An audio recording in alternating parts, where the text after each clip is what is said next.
Salam əziz və hörmətli dostlar, xoş gördük. Umarım ki, halınız yaxşıdır. Hər yerdə varsınız, sizə can sağlığı arzulayıram. Və hər zaman ki bu videoya baxsaz, yenə də sizdən bir xahişim var. Gəlin kitab oxumağı bir özümüzə bir iş eləyək. Gündə bir səfər onlayn kitab oxuyaq. İnsanlara göstərək ki, kitab oxumaq pis deyil. Xərxanlıq deyil farslar demişkən, biz aydınlaşmaq üçün, dünyanı tanışmaq üçün, dünyanın inkişafından xəbərimiz olmaq üçün, məmləkətimizi, millətimizi irəli götürmək üçün kitab oxumaqdan başqa bir çarəmiz yoxdur. Mənim əcələm olduğu üçün bir səhifəmi sürətlə oxuyayım bu günləri. Türkçülüyün əsasları yazan Ziya Gökalp 44-cü səhifəni başlayırıq. Doğu Roma mədəniyyəti ilə dönənəcən bunu danışırdıq ki, mədəniyyət ki, İslam adına ya Türk adına gəlir, bu mədəniyyət və şərq mədəniyyəti, yəni söz buradan başlandı ki, dedi, Türklər tarixdə 3 dəfə mədəniyyətlərini dəyişdiriblər, bir dəfə uzaq doğu mədəniyyətini alıblar, bir dəfə doğu mədəniyyətini alıblar, bir dəfə də bu mədəniyyət ki, qərbi mədəniyyət, batı mədəniyyəti deyir, onu alıblar. Sonra gəldi, dedi ki, o şey ki, İslam mədəniyyəti ya Türk mədəniyyəti deyilir, o batıdan almadı, Bizansıdan almadı. Bizans da iki yerə böldü. Dedi, Şərqi Bizans, dedi ki, Şərqi Bizans mirasçıları olubdu Türklər, ərəblər və o birisi millətlər ki, Şərqidə olurlar və Türklər də o şərqin mədəniyyətini alan zaman İslamla bərabər aldıqları üçün giriblər buna. Bəzilər deyir ki, İslam mədəniyyəti adını qoyaq, amma biz bilirik ki, bu Bizansıdan, şərqi ya doğu Bizansıdan gəlmədi. Onu tövzih verirdi ki, hangi dəlillərlə göstərir ki, biz şərqililər, müsəlman dünyası xüsusən, doğu Bizansıdan almışıq mədəniyyəti və qərbililər, bugün qərbi Avropa deyilən yer ya Amerika, Kanada, bunlar da Batı Bizansın ya Batı Romanın təməddününü alıblar.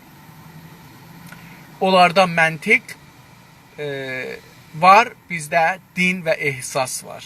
Bunun üstündə danışırdı. İndi bura yetişdik ki, deyir, fəlsəfədə biz Ərəstudan filandan ki, bunlar biznesin bu tərəfidirlər, Bizansın doğusudular, onlardan təqlid eləmişik. Fəlsəfəmizin də adını qoymuşuq İşraq və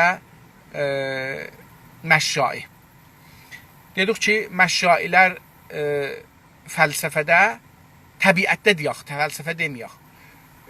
Cüz-i la yetəcəzza, bölünməyən cüz'ə, ya ən kiçik cüz'i deyir ki, bölə bilməyəcək. Nə qədər bölürük, gedirik, yetişirik, sillola getirik, elmi bunun üzdən şey edir. Bunlar la yetəcəzza cüz deyəndə deyir, mümkündür bir yerə yetişəcəksə, o bölünməyəcəkdir. Buracan ki, oraya yetişməyib bəşər, bəlkə gələcəkdə yetişər, bəlkə də yetişməz, amma bu o bəhsin davamıdır. İndi biz bunu davam veririk və dedi ki, şərq millətləri, türklər xüsusilə ərəblər və rumlardan, Bizansıdan alıbdı, hər ikisindən alıbdı, amma öz əxlaqının və imanının ki, İslamadır, onun rəngi ilə yeni bir şey düzəldibdir. İndi Doğu Roma mədəniyyəti ilə Batı Roma mədəniyyəti orta çağ davam etdiyi sürəcə bir-birindən o qədər ayrılmadılar. Orta çağ Qurun-u Vusta deyilir ərəbcədə və farscada. Orta çağ ona deyilir. Doğu Roma, Şərq Rum mədəniyyəti ilə bərabər yanında Batı Roma mədəniyyəti, Qərb Rum mədəniyyəti orta çağ davam etdiyi sürəcə o Qurun-u Vusta davam etdiyi zamanda, sürəcə, yəni o müddətdə, o zamanda, sürəcdə bir-birindən o qədər ayrılmadılar. Bunlar bu Doğu ya Batı Roma təməddünü bir-birindən o qədər ayrılmadı. Çox fərqi yox idi. Çünki bilirsiniz, Qurun-u Vustada Avropalı dediyimiz ya Amerikalı dediyimiz, Amerika o zaman o qədər ciddi bir yer değildi, amma Avropa dediyimiz yer eyni şərq kimi, müsəlman şərq kimi dinçi idi və dinin təsəllütü var idi və xurafatın təsəllütü var idi və elm qıraqda idi. Onlar da eyni müsəlmanlar kimi Ərəstudan, Əflatundan, filandan, Bəhmandan təqlid edirdilər. Və yazdıqları, hətta bu dostumuz dedi, yazan dedi ki, hətta o irfana görə ki kitab yazıblar, o kitablar da fotokopidir filan kəslərdən. Yəni biraz ayrı bir kəlmələrlə, ayrı bir sözlərlə onu izah edirlər. Müsəlmanlar Doğu mədəniyyətini böyük dəyişikliklərlə uğramadıkları kimi Xristiyanlar da Orta Çağda Batı mədəniyyətini böyük gəlişmələrə qavuşduramadılar. Deyir müsəlmanlar Doğu mədəniyyətini, yəni Doğu Rumanın mədəniyyətini böyük değişikliklərlə, yəni böyük bir, onda əcib bir değişiklik yaratmadılar. Böyük bir değişiklik yaratmadılar ki, fərqli olsun Ruma ilə. Uğramadıkları, yəni ona çatmadıkları. O böyük değişikliklərə çatmadıkları kimi ona tay, Xristiyanda da, Məsihiyyət dünyasında da, Orta Çağda, Qurun-i Vüsta deyilən farsça və ərəbcədə Batı mədəniyyəti, Rumanın batısının mədəniyyəti böyük gəlişmələrə qavuşdurmadılar. Deyir ki, Məsihilər də hətta bu Doğu, Batı, Batı, yəni Qərb, Bizansiya, Romanın mədəniyyətin böyük bir gəlişmələrə, inkişaflara qavuşduramadılar, yəni yapışdıramadılar, bitişdirəmədilər. Vallahi çox gözəldir bu, mən bunları oxuduqca ədəbiyyatçılar bunları bilirlər. Qavuşdurmaq sözü, gəlişmə sözü, bunlar nə gözəldir. Yəni, ədəbiyyatda bunları, məsələn bilirsiniz, iki sevgili bir-birinə qavuşanda, siz bunu məsələn farsça deyilsiniz, bəhəm mirisənd, bəhəm nə mirisənd, bəhəm cuş mixorənd farsça. Cuş mixorənd iş, amma qavuşma görün ondan da gözəldir. Yəni, cuş vurmaq da bir saniyə içində, amma qavuşmaq zaman içində insanlar bir-birinə qavuşurlar. Bir-birini tanıyırlar, bir-birinin əxlaqların, pisliklərin, yaxçılıqların bilərək qavuşurlar. O halda ki, İranda fikir budur ki, yox, bunlar elə, məsələn, təfahüm əxlaqi. Yəni, nə mənə yanı qavuşmayıblar adamlar. Adamlar qavuşmadığı üçün o adamı o cür ki var qəbul eləmir, onu değiştirməyə çalışır. Değişdirəmir, deyir, boşanıram. İndi bunun hər sahəsi var. Əxlaq sahəsi var, rəftar sahəsi var, düşüncə sahəsi var, yemək sahəsi var, ciymaq sahəsi var, işləmək sahəsi var, qazanmaq sahəsi var, xəşləmək sahəsi var, ailəyə əlaqə, familiyə əlaqə, dədənəniyə əlaqə, qeynana, qeynataya əlaqə, əlaqəsizlik. Bunların hamısı deyir ki, ədəm-i təfahüm əxlaqi bizim əxlaqımız cür gəlmir. Bəli, Türkdə onu demir. Türkdə deyir ki, biz qavuşmaq lazımdır. Yəni, zaman içində insanlar bir-birinin mənfi bölümlərin və müsbət bölümlərin qəbul etməlidirlər. Qavuşmaq buna demək olur. Orta Çağda, yəni həman Qurun-i Vüstada, Avropada, yəni Avropa deyəndə dedim də, bunu bir də təkrar eləməyin bundan bu üzə. O millətləri ki, Avropalı fərz olurlar. O cümlədən Avustraliyadır, Kanadadır, Amerikadır, bunlar Avustraliya fərz, Avropa fərz olurlar. Avropada yalnız iki yeniliyin meydana çıxdığını görürük. Qurun-i Vüstada, Orta Çağda, Avropada yalnız təhcə iki yenilik, iki taza bir şey görürük ki, Rumanın üstünə əlavə olubdur. İki dana, yəni meydana çıxdığını, yəni iki yenilik həyat tapır, çıxdığını görürük. Tamam. Nədir? Feodal şatolarda opera ortaya çıxdı.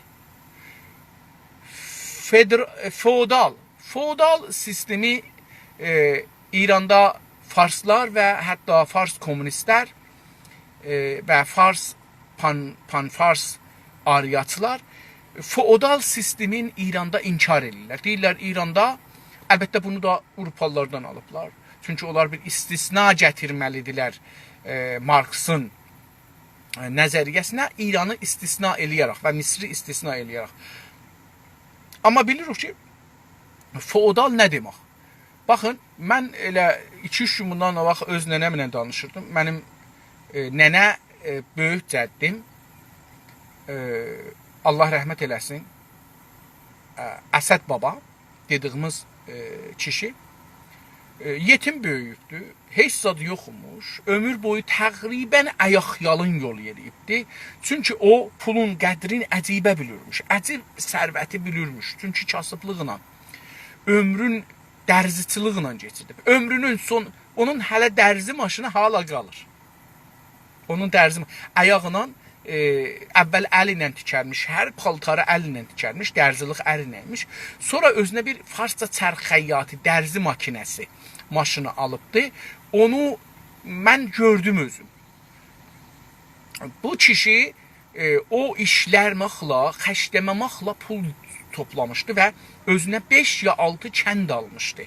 Sonra Məhəmməd Rıza inqilabı adını qoydu, inqilab, həm məşrutənin adını inqilab elədilər, həm də buna görə ki, məşrutəni də inqilaba, cünbüşdən və hərəkətdən inqilaba çevirdilər ki, Məhəmməd Rıza eləyə bilsin, ağ inqilab dediği bir şeyi gətirsin, yəni ona inqilab desin. Nə idi? O inqilabı sefid, onu gətirə bilsin. Gəldilər məşrutənin də adın tarixdə oradan gəlmişdi, hərəkət məşrutə elədilər, inqilab-ı məşrutə və bu günləri bizim zehnimizə batıb ki, inqilab-ı məşrutə. O halda ki, tarixə müraciə eləmir. Hər halda, məsələn, bizim bu baba zəhmət çəkmişdi, tikə-tikə yeri almışdı, onları kəndə çevirmişdi və bu kəndlər indi bu olmuşdu onların ərbabı, xanı. Calibdir bu kəndlərdə və məsələn, Qəradağda hansı xanı əl qoyursunuz, qoyun, İranda hansı xanı əl qoyursun, o kəndlərin kiçik hampa dediyimiz, yəni ki, bir tikə yerin özü satmamışdılar, özü malik idilər. Hətta onlar da gərək əkdikləri, biçdikləri buğdadan və arpadan, o birisilərdən yox, gərək %10 veriydilər. Ondan bir, ya ondan iki, yadımda deyil, %20 ya %10 gərək bunu o kəndin sahibinə veriydilər. Çünki oradakı o su, o hər nə ki var idi, o imkanları bu almışdı. Və hər kəs o suyu işləsəydi, onun imkanlarını işləsəydi, gərək onun milkindən geçir o üzbüzə, gərək ona il başında bir səhmi verəydi. Diqqət eləsəz, bunlar yerin maliki idilər. Adamlar bunların əlinin altında işlərdilər. Bunlar kəndi satanda ya kəndi alanda adamı ilə alardılar. Yəni bu kəndin deyərdi, mən xan, məsələn deyək ki, Heydərqulu xan ya Heydərəli xan ya filan xan istəyir kəndin sata bir ayrı xana. Deyirdi ki, məsələn bu kəndin 300 dana adamı var, bir belə də yeri var. Bir belə də suyu var, bir belə də maldavarı var. Hamısını satıram. Hətta bunların nə qədər tüfəngçisi var. Məsələn bu kəndin içində neçə tüfəngçi var. Bunların hamısını bərabər mən satıram. Məsələn, satırdı, deyək ki, bir batman qızıla. Yəni 3 kilo yarım, 3 kilo qızıla satırdı məsələn. O da deyirdi, təvafüqə yetişirdiler, alırdılar. Və sonra bu adamlar o xanın, o ərbabın əmrində olurdular. Əmrində olurdular. O birdən dedi, mən gedirəm məsələn filan yerə, 10 dana tüfəkçi gəlsin. 10 dana tüfəkçi dururdu, düşürdü, xanın yolunda öləcəkdilər bunlar. Yəni bu rəsmidir. Yəni onlar indi Avropada nə cür idi? Avropada da belə idi. Avropada da bir dana xan elə indi də var. Adına lord deyirlər bəzi yerdə prens deyirlər, nə deyirlər, hər nə ad deyirlər desinlər. Bunlar o kəndi alanda hamısın, o kətdən biri geçsəydi, gərək icazə alaydı gedəydi. İşlərin dəyişirsəydilər icazalı idilər. Ora biri gəlsəydi icazalı idi. Eyni dəqiqən bu cürdür. Məsələn, bir nəfər qaçır məsələn Farsistandan, gəlir bizim kəndə. Farsistan deyəndə mən Cilanı deyirəm. Cilanı qəsd edirəm indi. Bu Cilanlar əlbəttə Fars deyirlər, amma nəhayətdə deyək ki, bunlar Fars dillərin özləri Fars desələr, biz də deyək bunlar Fars üstündədirlər, amma bilirik ki, deyirlər. Bu oradan qaçır, Cilan cəryanında Mirza Riza Kuçək dediyi cəriyanda qaçır gəlir bizim kəndə sığına. O xan gərək kəndin xanı. Bundan belə ki, mənim babalarım, nənə babamda, dədə babamda bunlar özlərinin mülkü varmış. Amma Məsələn, o xan, ya Heydərqulu xan məsələn, bir yerə gedəndə çağırırmış məsələn ki, Bəşran, məsələn, mənim nənə dedəmin adı Bəşrandır, Çalba Bəşran, sonra oldu Çalba Bəşran və ya məsələn Mehdiqulu əsləhə götürün gəlin. Bunlar da hər kəsən öz tüfəngin götürərdi və aleykümselam dostlar, düşərlər yola gedərdilər. Və bu kənddə, diqqət buyurun, xanın kəndində, məsələn deyək ki, filan xanın 100 dana 100 parça kəndi var. 100 parça kəndin əhalisi dövlətə müraciə eləməzdilər. Onlar bir-birləri ilə savaşsaydılar, hər nə üstə, namus üstündə, yer üstündə, heyvan üstündə, su üstündə, it üstündə, nə bilim, sənin malın düşüb mənim zəmimə, zəmi üstündə, hər nə üstündə savaşsaydılar, dövlətə getməzdilər, əmniyyə getməzdilər, jandarmiliyə getməzdilər. Gedərdilər ki, mən xana. Xan oturardı, deyərdilər xan, məsələn, filan kətdən filan kəslər gəliblər, şikayətlər var, savaşıblar. Çağırardıq, qulaq asardı və onları döyərdi rəsmən. Onları mücazat elərdi. Və nə desəydi olardı. Yəni, birdən deyərdi ki, filan kəsin filan kəs mücazat olmalıdır. Onun deyirlər bir yaxçı atı var. Gedin atını alın, müsadirə eləyin. Müsadirə elərdilər. Yəni onu alardı. Filan kəsə bir belə verməlidir. O onu gərək verəydi. Əlbəttə o zaman pul yox idi. Məsələn deyərdi ki, mal verməlidir, yəni qoyun verməlidir, öküz verməlidir, keçi verməlidir, at verməlidir. Hər nə olsaydı ondan alıb verərdilər o şey olana. Məsələn, bunlardan biri mən eşitdiyimə qədər deyir ki, bir Heydərqulu ya bir xan var idi. Deyir, bir dana xanım gedir, deyir ki, bu kişi, filan kişi mənə zor elədi. Zor türkçədə, yəni təcavüz. Namusi təcavüza zor deyilir. Türkçə deyir, mənə zor elədi. Adam o kişini çağırır, o kişiyə deyir ki, sən buna zor elədin? Deyir ki, yox, mən zor eləmədim. Deyir ki, kişiyə deyir ki, gəl qabağa gəlir, o zaman hamı papaq qoyardı. Kişinin papağını götürür, verir arvada. Deyir ki, bu onun, o kişinin namusudur, o kişinin papağıdır. Verirəm sənə. Əgər bunu versən ona, səni öldürəcəm. Amma o kişi də deyir ki, sən bunu almasan, səni öldürəcəm. Diqqət buyurun ha. Və bunlar kişi canının dərdindən o papağı almalıdır. Arvad da canının dərdindən o papağı verməməlidir. Güləşirlər, süpürləşirlər. Süpürləşmək da, güləşmağın anlamı bizim Qəradağda güləşmək deməzdilər çox. Çünki güləşmək pəhlivanındır. Süpürləşmək. Yəni, Türkiyədə bəzən buna boğuşmaq deyirlər. Biz boğuşmaq sözün itdə işlədərik. Və əgər bir adamı təhqir eləsək, deyərək ki, it kimi boğuşdular. Yəni, onları təhqir edirik. Boğuşmağı bu zaman işlədərik adamda. Ondan sonra biz güləşmək deyərik, ya güləşmək da dedim, pəhləvanidir, biraz şeydir və süpürləşmək var. Deyir, bunlar süpürləşirlər, kişi çalışır, arvad bu börkü vermir, qoyur qışların arasına və hər nə qədər elir. Xan deyir, durun, bəsdir, durun. Durandan sonra şarpağı götürür, arvad döyür, şahlığı. Deyir ki, sən bu yekəlikdə börkü vermədin bu kişiyə. Həm də canı bir parçası deyil, canından eşikdə özgənin malıdır. Sən necə namusumu verdin eşiyə və gəlmişsən şikayət etsin, o mənə təcavüz elədi. Mən demirəm xanlarımız adil idi, zalim idi. Bu qonunu danışmıram. Çünki həmişə o adamın ki, əlində qüdrət var, o adam öz bildiği yoluna, ədalət odur ki, o bilir. Mən bunun fikrimi ədalət haqqında demişəm. Ədalət yalan bir anlamdır. Ədalət adında bir şey yoxdur. Ədalətin, sınırın, mərzin zorlu, güclü müəyyən elər.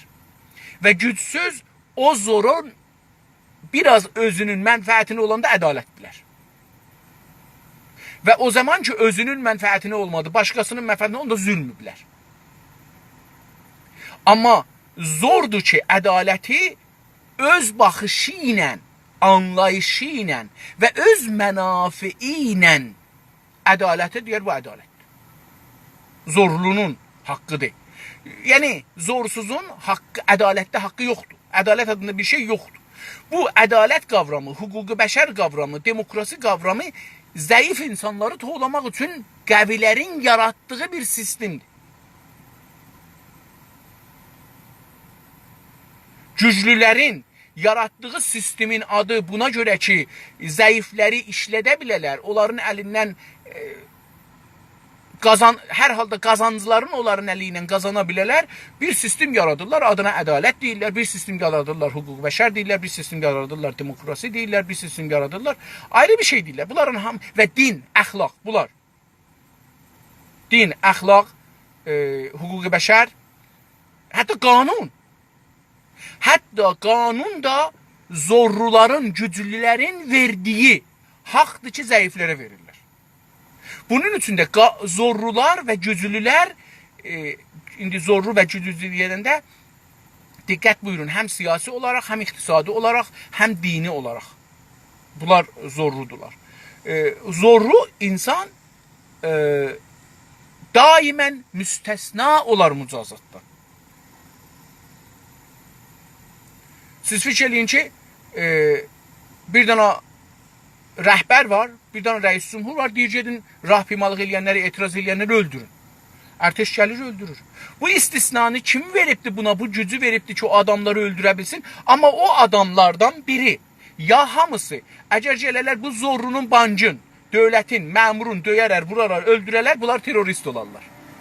Çünki o zorludur ki deyir, mən ədaləti, mən yaradacağam, mən deyən şey ədalətdir, sən iş görən iş terrordur.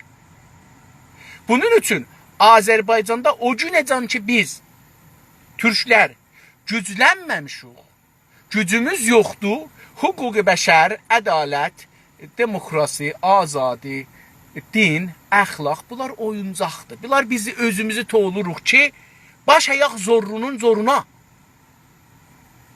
İstəyəsən zora başı və əyməyəsən, İstəyəsən ədaləti tərif eləyəsən və emal eləyəsən, zorla insanları qəbul elətdirəsən, güclənəcəksən.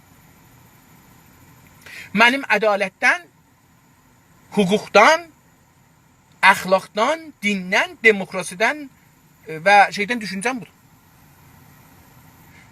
Zəifləri toğlamaq yoludur və zəiflər bu yolundan çalışırlar ki, demokrasi deyə biz yalvarırıq ki, hağa, hüquq, demokrasi, ədalət, İslam, İslamda ayə var, deyir ki, sizin hamımızı mən bir dədədən, bir nənədən yaratmışam, dilləriz fərqlidir, nə olsun? O verməyəcək, çünki o güc Farsın əlindədir.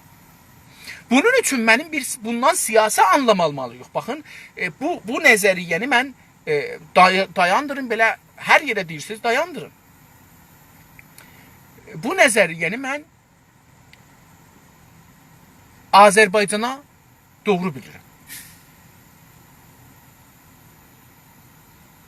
Demokrasi, bu nəzəriyyənin üstündəki mən Qacarların, mütəəssifanə Qacarlar demokratik idilər və çox demokratik idilər. O qədər demokratik idilər ki, Sued onlardan demokratsız idi.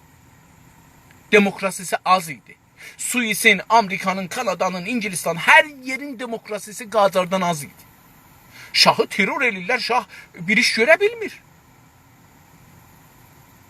Şah gedir məclisə deyir, ağa, mənim gücüm yoxdur.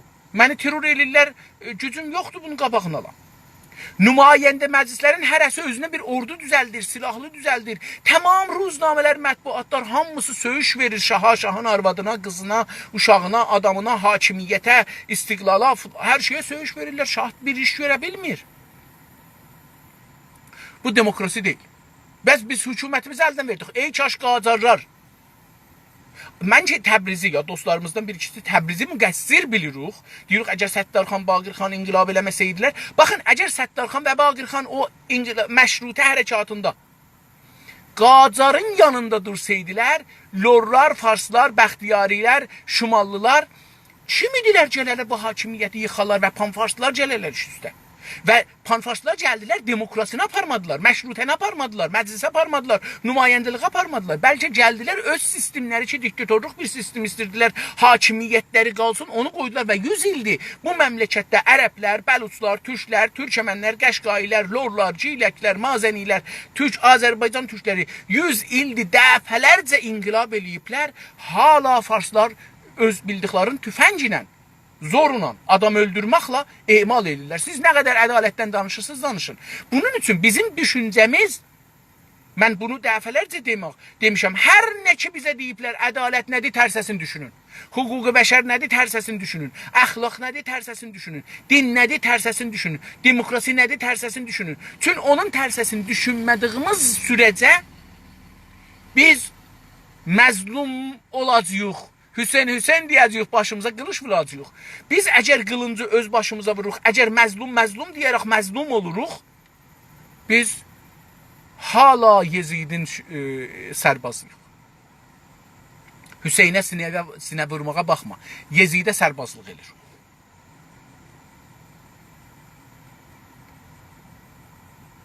Onun üçün biz gərək düşünməyimizi şeydən fəlsəfəmizi, dünya baxışımızı fərqlətdirək. Deyək ki, hər şeyin anlamın öz mənafiyi, milli mənafiyim üzrə tərif edəcəyim. Dediyim kimi, kaş Qacarlar diktator olaydılar, kaş Təbrizi bombaran eləydilər, gəlib 9 ay, 10 ay burada qalıbdı heç zat, amma Ruslar gələn kimi qoyublar, qaçıblar. Niyə? Bəllidir ki, Ruslar rəhm eləməyəcəklər, Qacar öldürmək istəmir. Təbrizdə məşrutənin o şeyində neçə nəfər adam ölüb? Baxın, bunu da bir soruşaq özümüzdən. Deyək, ağa, Qacarın ordusu gəlib Təbrizi mühasirə eləyibdir. Bunu qəbul eləyək. Deyək ki, Qacarlar Təbrizdə neçə nəfər öldürdülər o məqtədə? Bunu bir üstündə bir danışaq. Bunu bizə desinlər, ağa, Qacar burada niyə adam öldürmədi? Çünki Qacar türküdür və türkü bilirdi. Çalışırdı buna ayıtmağa ki, farslar, fars deyilən insanlar, özlərin panfars bilən insanlar, hətta türk panfarslar, türkün hakimiyyətini yıxırlar ki, yerinə bir ayrı bir şey gətirsinlər. Hə, indi Məhəmməd Əli Şah niyə məclisi topa bağlar? Dedim onun illətin. Amma nə cür olur Məhəmməd Əli Şah bunu bilir? Çünki Osmanlını yıxdılar. Osmanlını dəqiqən farslar yox, dəqiqən məşrutə hərəkatını çevirib əllərinə almaqla Avropalılar yıxdılar. Bizi də yıxmağa Farsın əli ilə, panfarsın əli ilə, əlbəttə ki, biz bilirik ingilislərin əli ilə. Əlbəttə ki, biz bilirik fransəllərin əli ilə və əlbəttə ki, biz bilirik rusların əli ilə. Ruslar eləyə bilərlər, məclisi topa bağlamayarlar. Deyərlər, ağa, biz gedəcəyik bu qüvvələri ki, nümayəndələri ki, silahlanıblar, özlərinə ordu düzəldiblər, hərəsinin özünün 40-50 dana terroristi var. Bunların adamların özlərini tutacaq. Yox. Onlar gərək bir iş görəydilər ki, Türk Qacar imperatoru yıxılaydı, ta Farsı iş üstə gətirə bilirlər. Çünki bu bir dana o zamanın dünya siyasəti belə idi. Gərək Türk imperatorluqları, Osmanlı və Qacar aradan gediydi. Hər halda, gələ də bilmirəm, uzaqlara getdim, qeydaq yerimizə. Orta çağda Avropada yalnız iki, bunu dedim, ona görə sözümüz buradan gəldi. Avropada, feodal şatolarda, şato fərz eləyin qələ. Qələ. Ya o məhdudi coğrafiya ki, bir feodal İranda adı xandır və ərbabdır. Bu iki danadır. Yəni müadili, orada lordo falan deyirlər. Burada da nə deyirlər? İndi deyəcək özü. Feodal, burada da xan və ərbab deyirik. İndi feodal şatolarda, yəni qələlərində, ya o hakimiyyət məhdud sınırlarının içində, məsələn dedim, filan xanın 100 dana kəndi var idi. Bunun daşı bəlli idi. Hangi daşın üstündən ya cığırdan o üzə filan xanın da oradan bu üzə mənimdir. Cığırları bəlli idi. Yəni sərhədləri bəlli idi, mərziləri bəlli idi. Opera ortaya gəldi. Pəs nə mən elədilər? Ağa, Rumey ilə fərqi Qurun-i Vustada, Avropada nə idi? Bu idi ki, opera vücuda gəldi. Operanı bilirsiniz da, bir böyük salondur. O salon 3 yerə bölünür. Bir opera, orada oxuyan ya oynayanlar, o nümayişi icra edənlər olan yer. Burası sen deyirlər. Bir umum insanlar səndəlləri aşağıdadır. Bunlar təqribən orta təbəqə və aşağı təbəqələrdir. Bir də üstdə Üçüncü yer əyanlar üçün, xanlar üçün, pullular üçün, ordu üçün, şah üçün orada üstə otaqlar var. Aşağıda umum cəmiyyət bir-birinin dibində oturubdu. Aşağı təbəqə və orta təbəqə. Üst təbəqənin adamları üstə oturublar. İcra eləyənlər, nümayişi icra eləyənlər, oxuyanlar orada oxuyurlar. Opera normalda fəqət oxumaq deyil. Opera bir nəqildir. Onun musiqisi var, onun oynayanları var və onun bir dona nəqli əsli hekayət eləyən var. Ki, mümkündür oxuya vəsətdə, mümkündür şey eləyər. Normalda da, çünki səs gərək tamam o hər yerə yetişə bu salonda ucadan qışqırmalıdırlar və iğraq eləməlidirlər.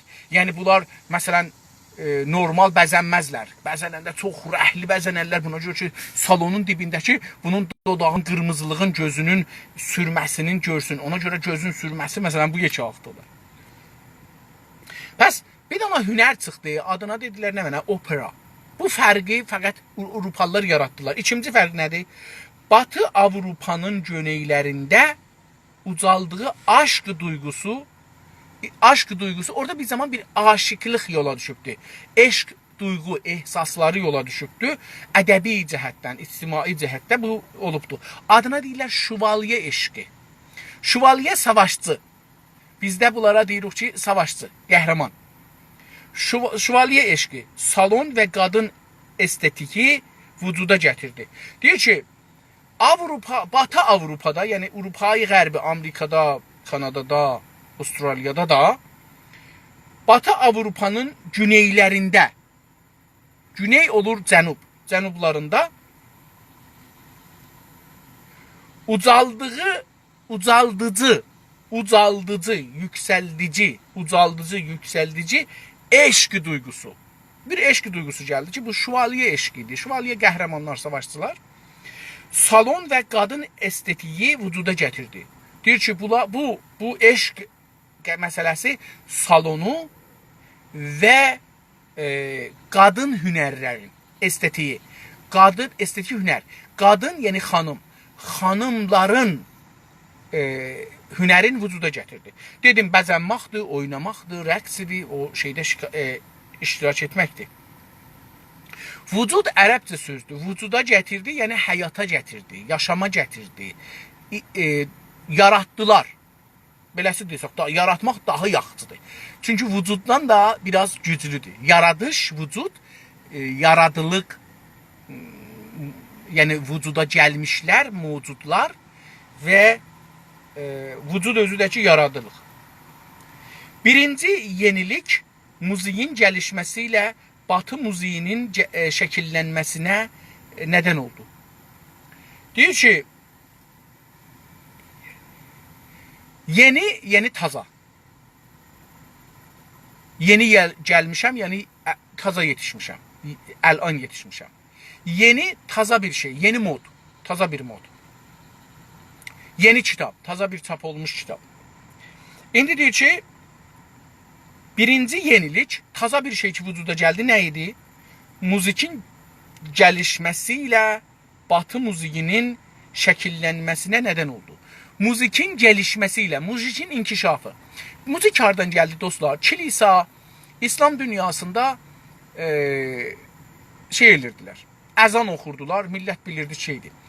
Məsihiyyət dünyasında zəng düzəltdilər ki, milləti zəng ilə çağırırlar.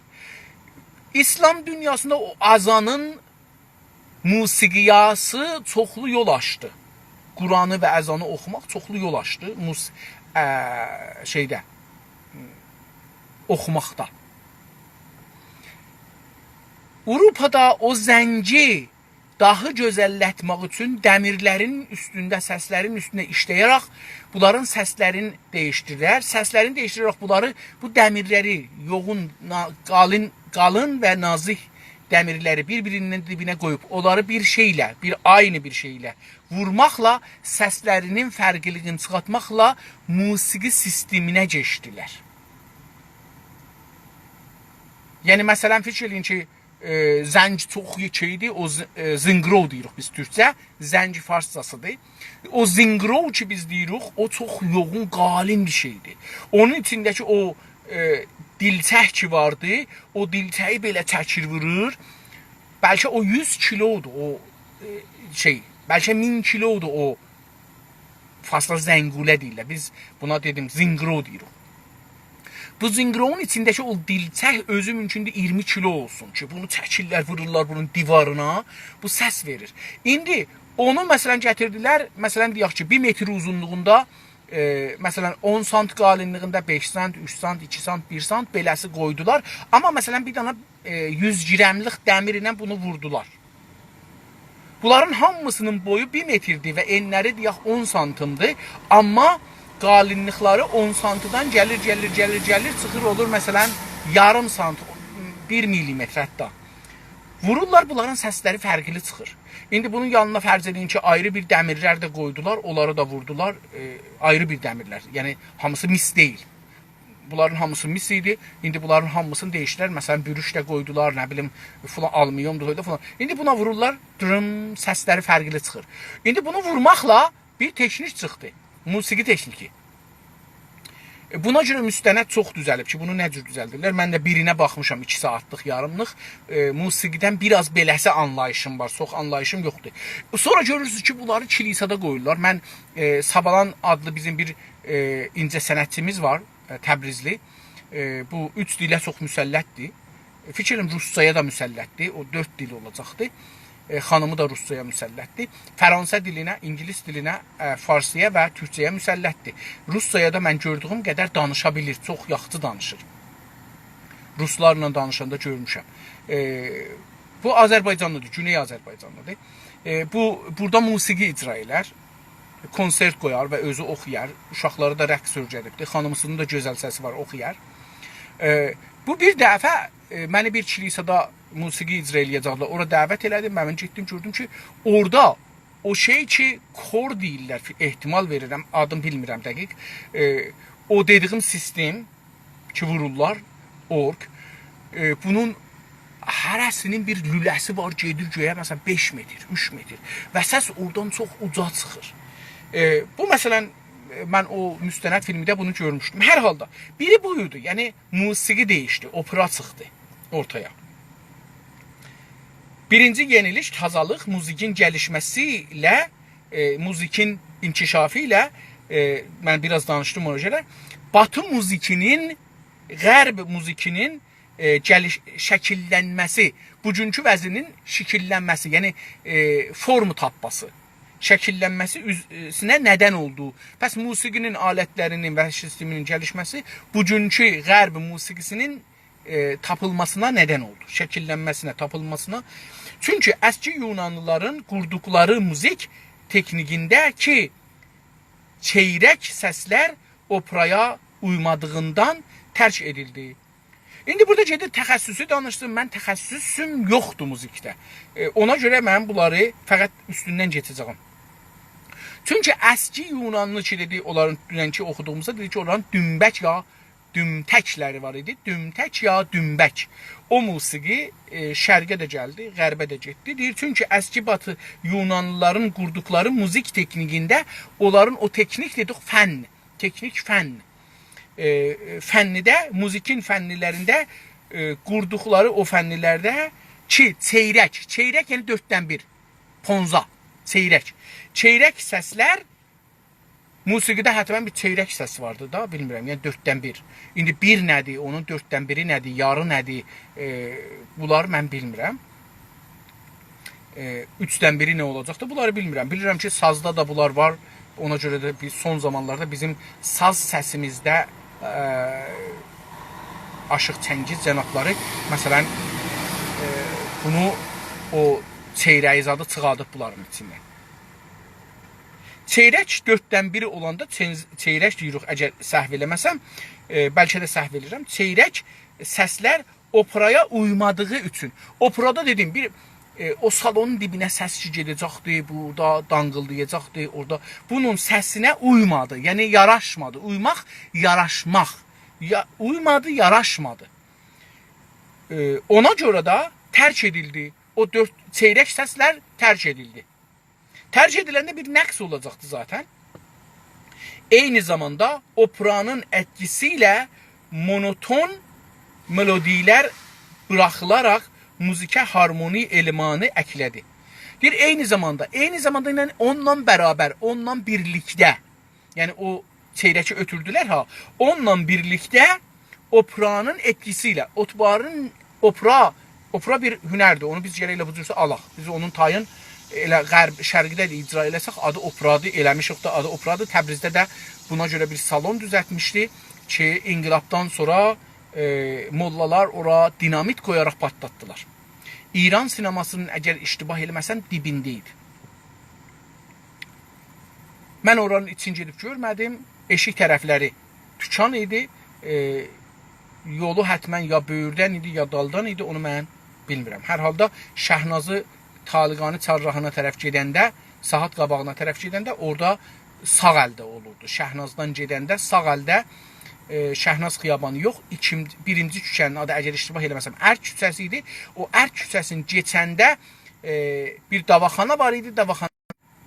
İran sineması var idi və İran sinemasının da yanında tükanlar, fikrim onların arasından bir qapı gedəcəkdi. Biraz gedəndə qabaqlı bir qapı gedirdi operanın içinə ki, onu da mollalar, Fars mollalar dağıtdılar. Fars deyəndə mələkuti ya mədəni, ya onlar hamısı türküdülər.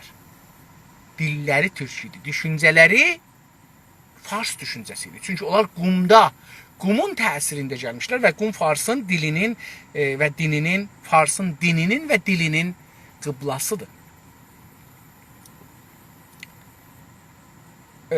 Çünki əski Yunanlıların qurduqları muzik tekniğində, fənlərində çeyrək səslər aradan götürülmüşdü. Operaya uymurdu bu çeyrək səslər, ondan ötürü də bunu götürdülər. Eyni zamanda onunla birlikdə o zaman operanın etkisi ilə, operanın təsiri ilə monoton melodilər, monoton bilmirəm nədir, melodilər də səslərdir. O ahəngin, musiqinin dəmirdən ya o hər şeydən çıxan səsə melodi deyirlər. Onun buraxılaraq, melatonun melodilər buraxılaraq, yəni bu monoton melodiləri də buraxdılar. Tamam. Onun əksisi ilə bu melodiləri də buraxdılar. Muzikə harmoni, indi muzikə harmoni təadül verərək harmoni elemanı əklədilər. Eleman, ünsür, maddə əklədilər, əlavə etdilər, artırdılar. Bu da artırmaq əlavənin türkçəsidir. Əklənin də bir ayrı anlamıdır.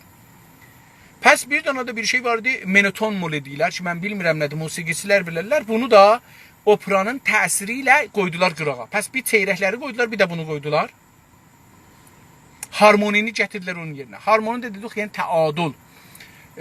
Məsələn, səslərdə biri çox uca olsun, biri az eşidilməsin, bu bir harmonidir. Bir də o səslər bir-birinə gərək yaraşa. Harmoni deyək, yaraşıq. Bunu da yaraşıq mənə eləyək. Yaraşıq musiqidə də bir-birinə səslər gərək yaraşa.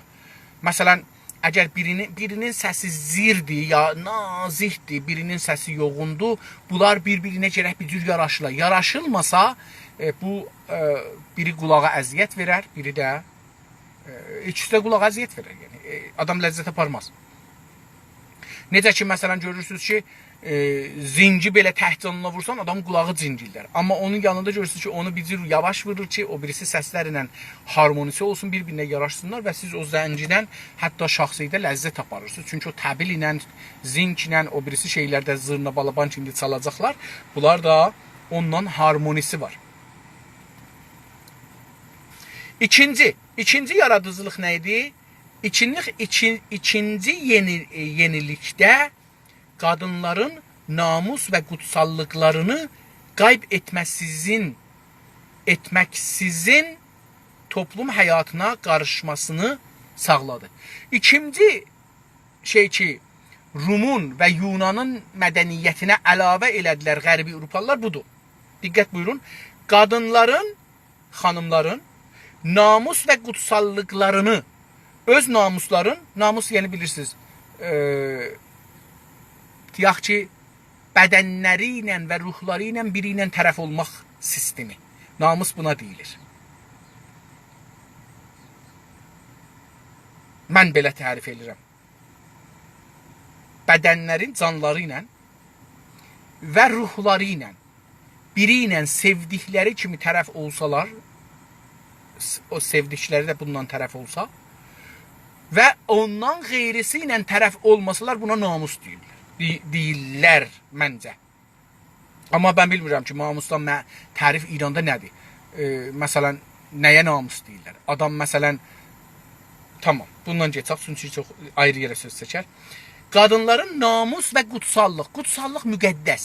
Nə cür müqəddəs? Baxın, tarixdə müqəddəsdir. Əgər iki ordu bir-biri ilə savaşsaydı, bir türk ya iki tayfa, iki adam bir-biri ilə savaşsaydı, bir türk xanımı başından bu çərqətin, börkün götürüb atsaydı yerə, ona biz çərqət demirdik. Biz onun adına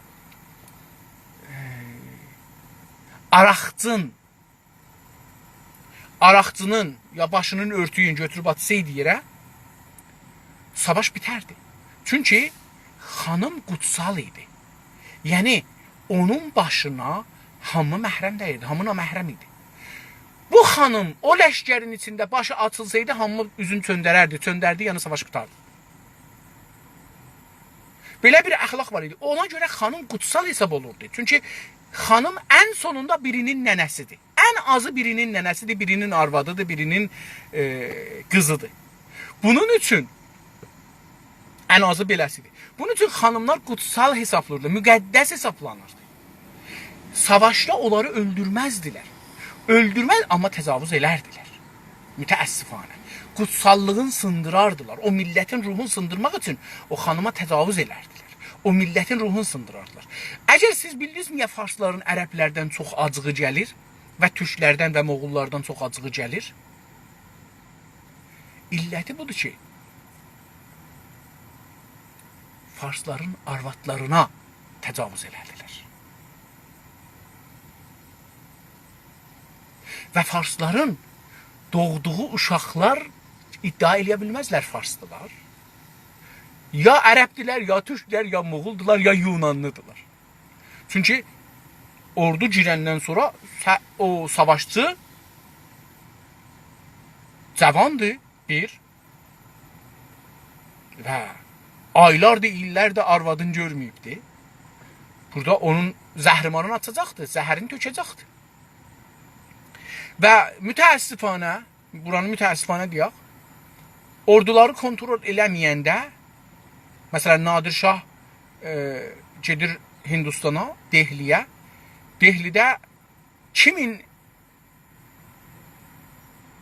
təşciyi ilə, yəni təşviqi ilə təslim olmuş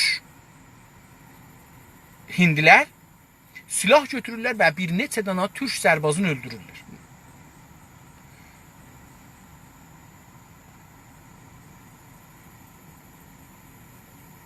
Nadir Şah çıxır uca bir yerə, deyir ki, mən dəstur verincə istədiği işinizi görün.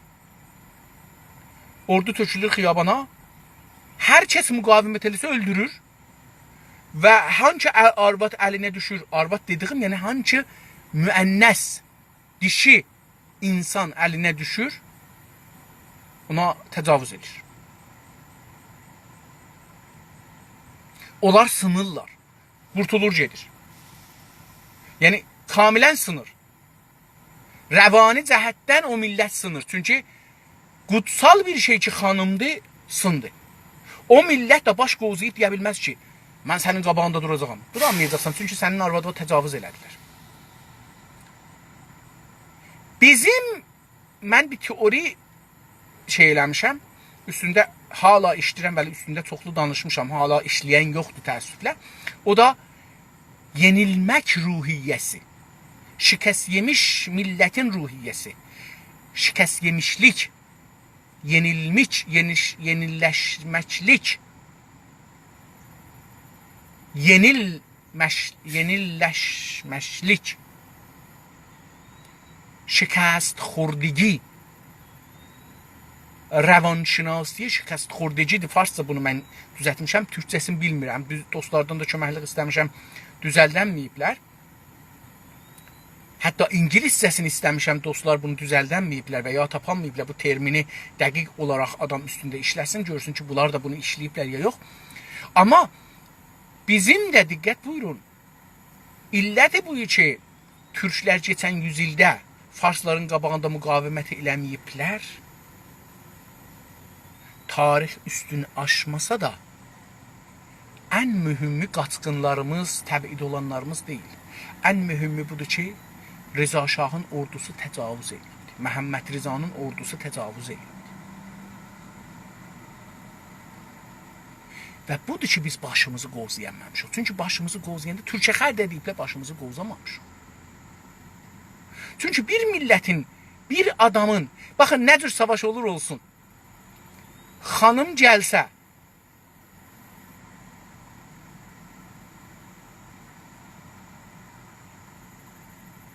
dostumuz bir söz yazdı burada, mən onu oxumağa getdim, əslən dağıtdı mənim fikrimi. Tamam, qalsın. Acı sözləri eşitmə. Sən kasıblıqda yan. Acı sözləri eşitməsən kasıblıqdan çıxamayacaqsan. Kasıblıqdan çıxmağın bir yolu var, dostlar. O yolu 100 ildir, 4 dəfə bizə deyiblər, bu yoldan getməyəcəksiniz. Rıza Şahın kodutası, Şeyx Məhəmməd Xiyabaninin və adamların ölümü, sonra Pişəvərinin şikəsti, sonra bir dana nizamlı ordu üzvü inqilab edir, çox kiçik bir zaman, onun bastırılması və sonra şəriət mədarı hərəkatından sonra qətliamlar. Mərc bər ziddi vilayət fəqih Farslar üçün deyil. Farslarda siz bir nəfər görənməzsiniz ki, ziddi vilayət fəqih olsun. Əgər olublar, 20 il sonra, 30 il sonra olublar. Ziddi vilayət fəqihi Təbriz, Azərbaycan deyib, Təbriz də deməkdir. Azərbaycan deyibdir. O nə idi bu 4 mərhələ, 5 mərhələdə bizi qətliam eləyibdi, bizi susturubdu, siyasətə girməyib. İnqilabın əvvəlin onlar ki, yaşları yadına gələr, hər yerdə qəfələrdə, dükanlarda yazmışlar, bəhs siyasi məmnu. O cünəkən ki, siz siyasəti düşünməyəsiz, kasıblıqda qalacaqsınız. Yoxsuzluqda qalacaqsınız, işsizlikdə qalacaqsınız və siyasəti bilmək üçün gərək çalışasın. Sən istəyirsən yoxsuzluqdan, işsizlikdən çıxacasan, dostum, siyasətə girməsən çıxanmazsın. Hər kəs bunu sizə deyibdi, ağa dili siyasi eləməyin. Dil əslən özü siyasidir. Əslən iqtisad siyasidir. İqtisaddan siyasi və dildən siyasi heç zat yoxdur dünyada. Siz bir dana bir şey tapanmazsınız ki dünyada iqtisaddan, işdən, gəlirdən siyasi olsun. Hər şeyi siyasizlik eləyə bilərsə iqtisadı yox. Baxın, dünyada deyirlər bazar-ı azad-ı cəhani. Amma hangi şirkətlər dünyanı somurur, hara verir? İqtisad, mən buna görə 3-4 il bundan qabaq bunu düşünəndən sonra ki, işsizlik və iqtisad siyasətin göbəyidir, siyasətin ürəyidir, hətta siyasətin beynidir. Siyasət iqtisaddan keçər. Niyə biz bu günləri silahlanmırıq? Çünki iqtisadımız zəifdir. Niyə biz siyasi olanmırıq? Çünki iqtisadımız zəifdir. Bizim iqtisadımız güclü olsa, siyasətimiz güclü olar. Amerika bu gün niyə dünyada siyasəti hamıdan qəvidir? Çünki iqtisadı qəvidir. Niyə ordusu qəvidir? Çünki iqtisadı qəvidir. Niyə interneti var? Çünki iqtisadı var. İqtisadsız bir millət, ölü bir millət. Afrikanın filan qəbiləsi var. Siz niyə tanımırsınız? Niyə yoxdular? Çünki iqtisadı yoxdur. Siyasəti düşünməyincə iqtisadınız geriyə gedəcək. O zaman ki siyasəti düşündünüz, iqtisadınız güclənəcək. Çünki onda biləcəksən mənim niyə iqtisadım yoxdur? Sən bunu soruşma, niyə mənim işim yoxdur? Niyə işsizəm? Niyə mənim gəlirim azdır? Bunu soruşmaq siyasət yəni. O zaman ki soruşdun, niyə mənim şəhərimdə iş yoxdur? O zaman ki soruşdun, mənim qızlarım, oğlanlarım niyə lisansım, poq lisansım özünü öldürür? O zaman ki soruşdun, mənim niyə adamlarım gedirlər aşqal qabından çöp qutusundan çörək axtarır, yemək axtarır, onda sən siyasi olacaqsan. İndi sən orada yaz ki, mənim kefim sazdır. Mənim kefim sazdır, bəli, sazdır. Niyə sazdır? Çünki mən bir həftədir maşında yatıram. Bir həftədir. Hamama getmirəm.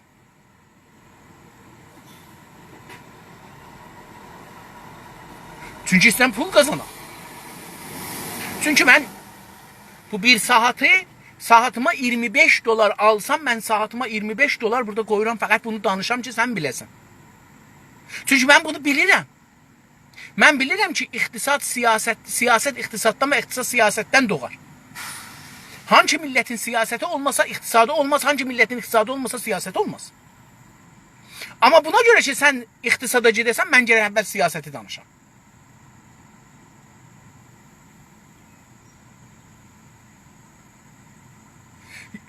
Rəhbər sən ol, niyə ax tapasan? Rəhbər sən ol, rəhbər göydən gəlməz, rəhbəri ayrı millət verməz, rəhbəri biri durar, millət onun dalısından gedər. Səttarxan hamıdan, baxın, Səttarxan oğru idi. Bunu bilək, yol kəsən idi. Bir uzun zaman yol kəsən olubdu. Sonra Qacar hakimiyyəti gəlib buna deyib ki, ağa, gəlcindən sən yol kəsənlik eləmə, gəl Zulfanın Haranın fərmandarı oldu. Sonra qoyublar onu hakim olubdu.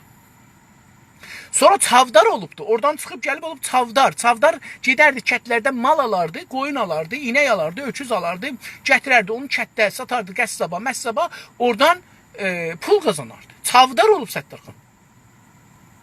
Amma bir gün tüfəngin götürür, durur hakimiyyətin qabağında. Bizim zərərimizə tamam oldu. Amma hər halda bir tedadın lideri idi.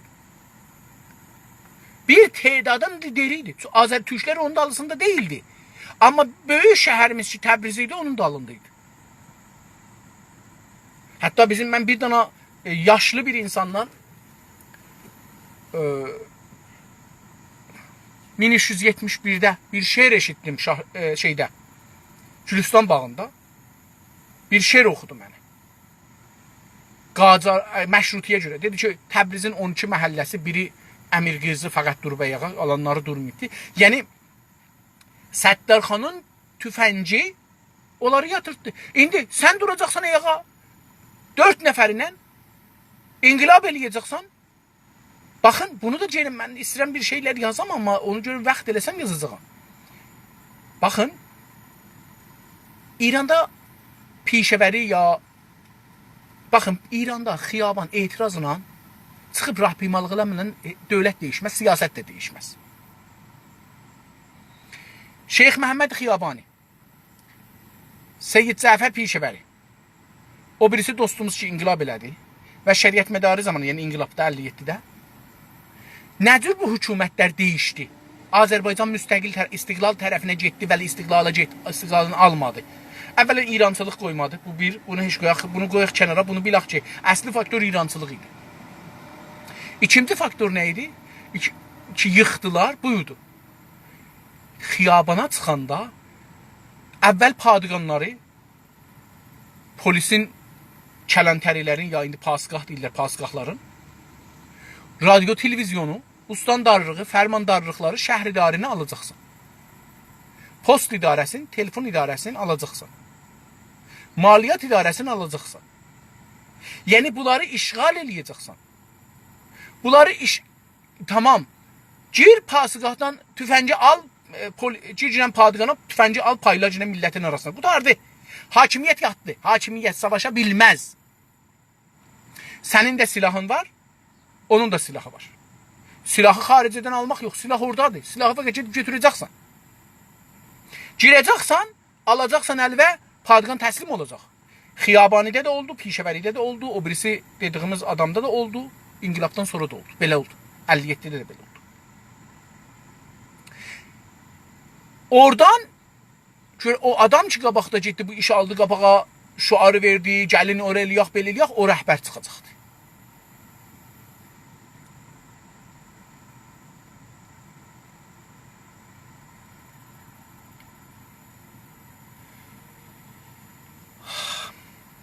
Dostum, çox danışandan rəhbər çıxmaz. Rəhbər demokrasi istəyəndən çıxmaz. Azadlıq istəyəndən çıxmaz. hüquq-i bəşər istəyəndən çıxmaz, əxlaq deyəndən çıxmaz, insan öldürməyək deyəndən rəhbər çıxmaz. Öldürənin və öldürülməyə hazır olan adamlar rəhbər olar. Qalanları ötürür.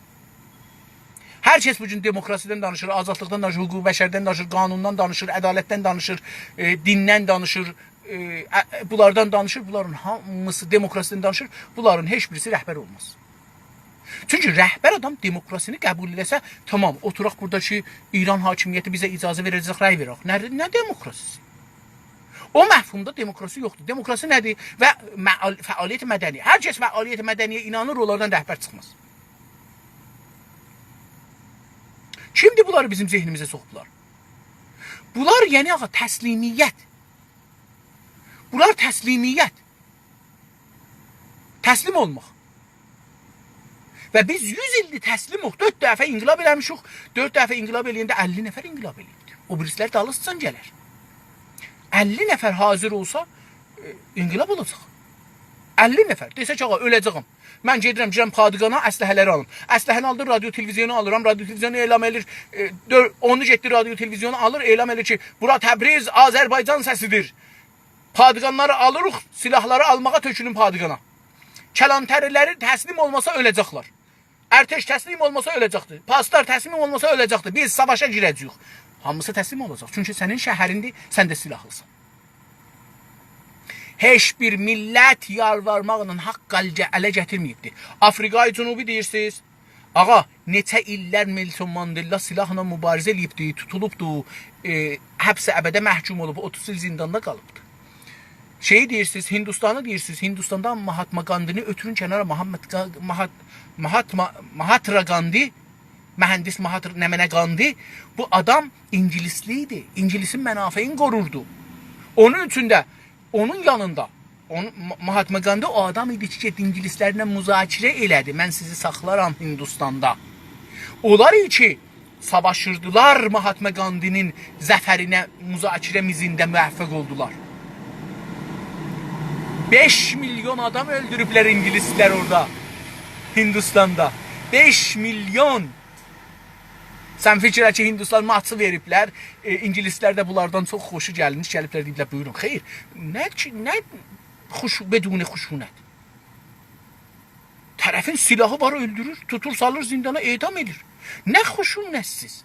Hanki fəaliyyət mədəni orada olar ki, hakimiyyət də mədəni olar. Fəaliyyət mədəni eləyir. O zaman ki, hakimiyyət pasları ilə, bəsici ilə gəlir meydana, qılıncı ilə, qəməsi ilə, sən maçı ilə geçsən xiyabana, dodaqları doğrar, başı doğrar.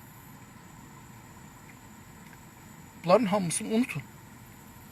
Bunları unutun. Bunlar beyin yıxamağın təsiridir.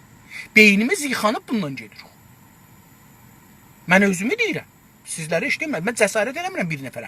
Özümü deyirəm, mənim beynim yıxanmasaydı, o şəhərdə tüfək yanımdan dolardım. O polis mənə, 20 dənə polis mənə vuranda 4'ünü öldürərdim. Bir özüm də ölərdim ya da tutardılar, aparardılar, dağıtqaha edam elərdilər. Nə ayı bu? Ölməkdir. Bu nə xırılmaq? Mən gəlmişəm, qürbətdə yaşıram. Vətənimdən ötürü ölürəm. Amma bir işlə görənmirəm. Çünki mənim zehnimdə yaranan demokrasi, ədalət, din, əxlaq, azadlıq, hüquq-i bəşər. Bunlarından olmaz. Sən hakimiyyətini al, millətin mənafeyini təmin elə, diktatorluqla. Sən elə. Mənafeyini təmin elə. Farslar mənafeyini təmin edir, farsların. Ağa, geçən həftə mən Günaz TV-də dedim. Amarlarına görə, özləri dediklərine, radio televizyonlarında dediklərine görə, geçən 30-40 ildə minlər karxana düzəldiblər. Yezd, Şirman, Kaşan, İsfahan, Semna. Bu 5 iyalətdə minlər dəmir əritmə, ahəng yox ha, dəmir hər cürə dəmirdə, qızıldan tutdu, getdi, gümüş, roy, alüminyum, mis, dəmir, fulad, bunları əritmə karxanaları var.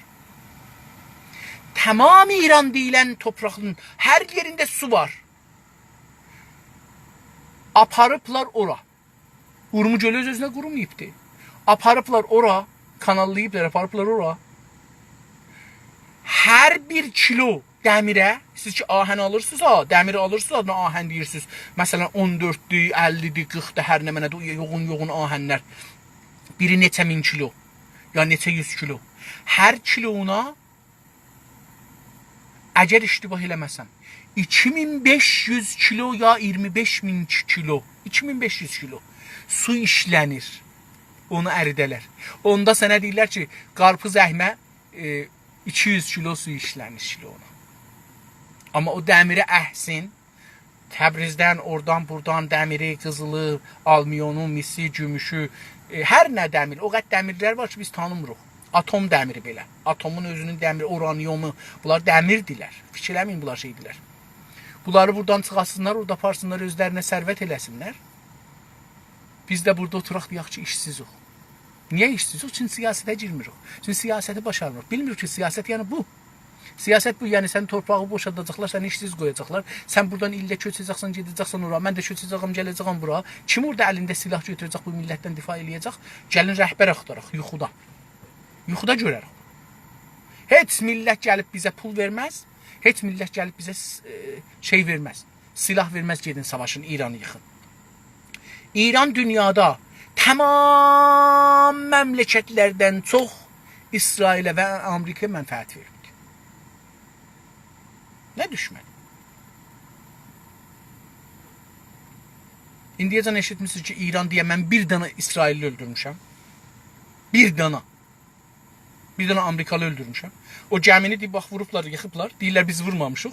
Dünya deyir, sən vurmuşsan. Deyir, yox, mən vurmamışam. Amma dünya ehtimalən gələn neçə gündə İranı bombaran eləyəcəkdir. Çox yox, amma biraz bombaran eləyəcək. Bir yerləri vuracaq. Burs yatacaq İranda.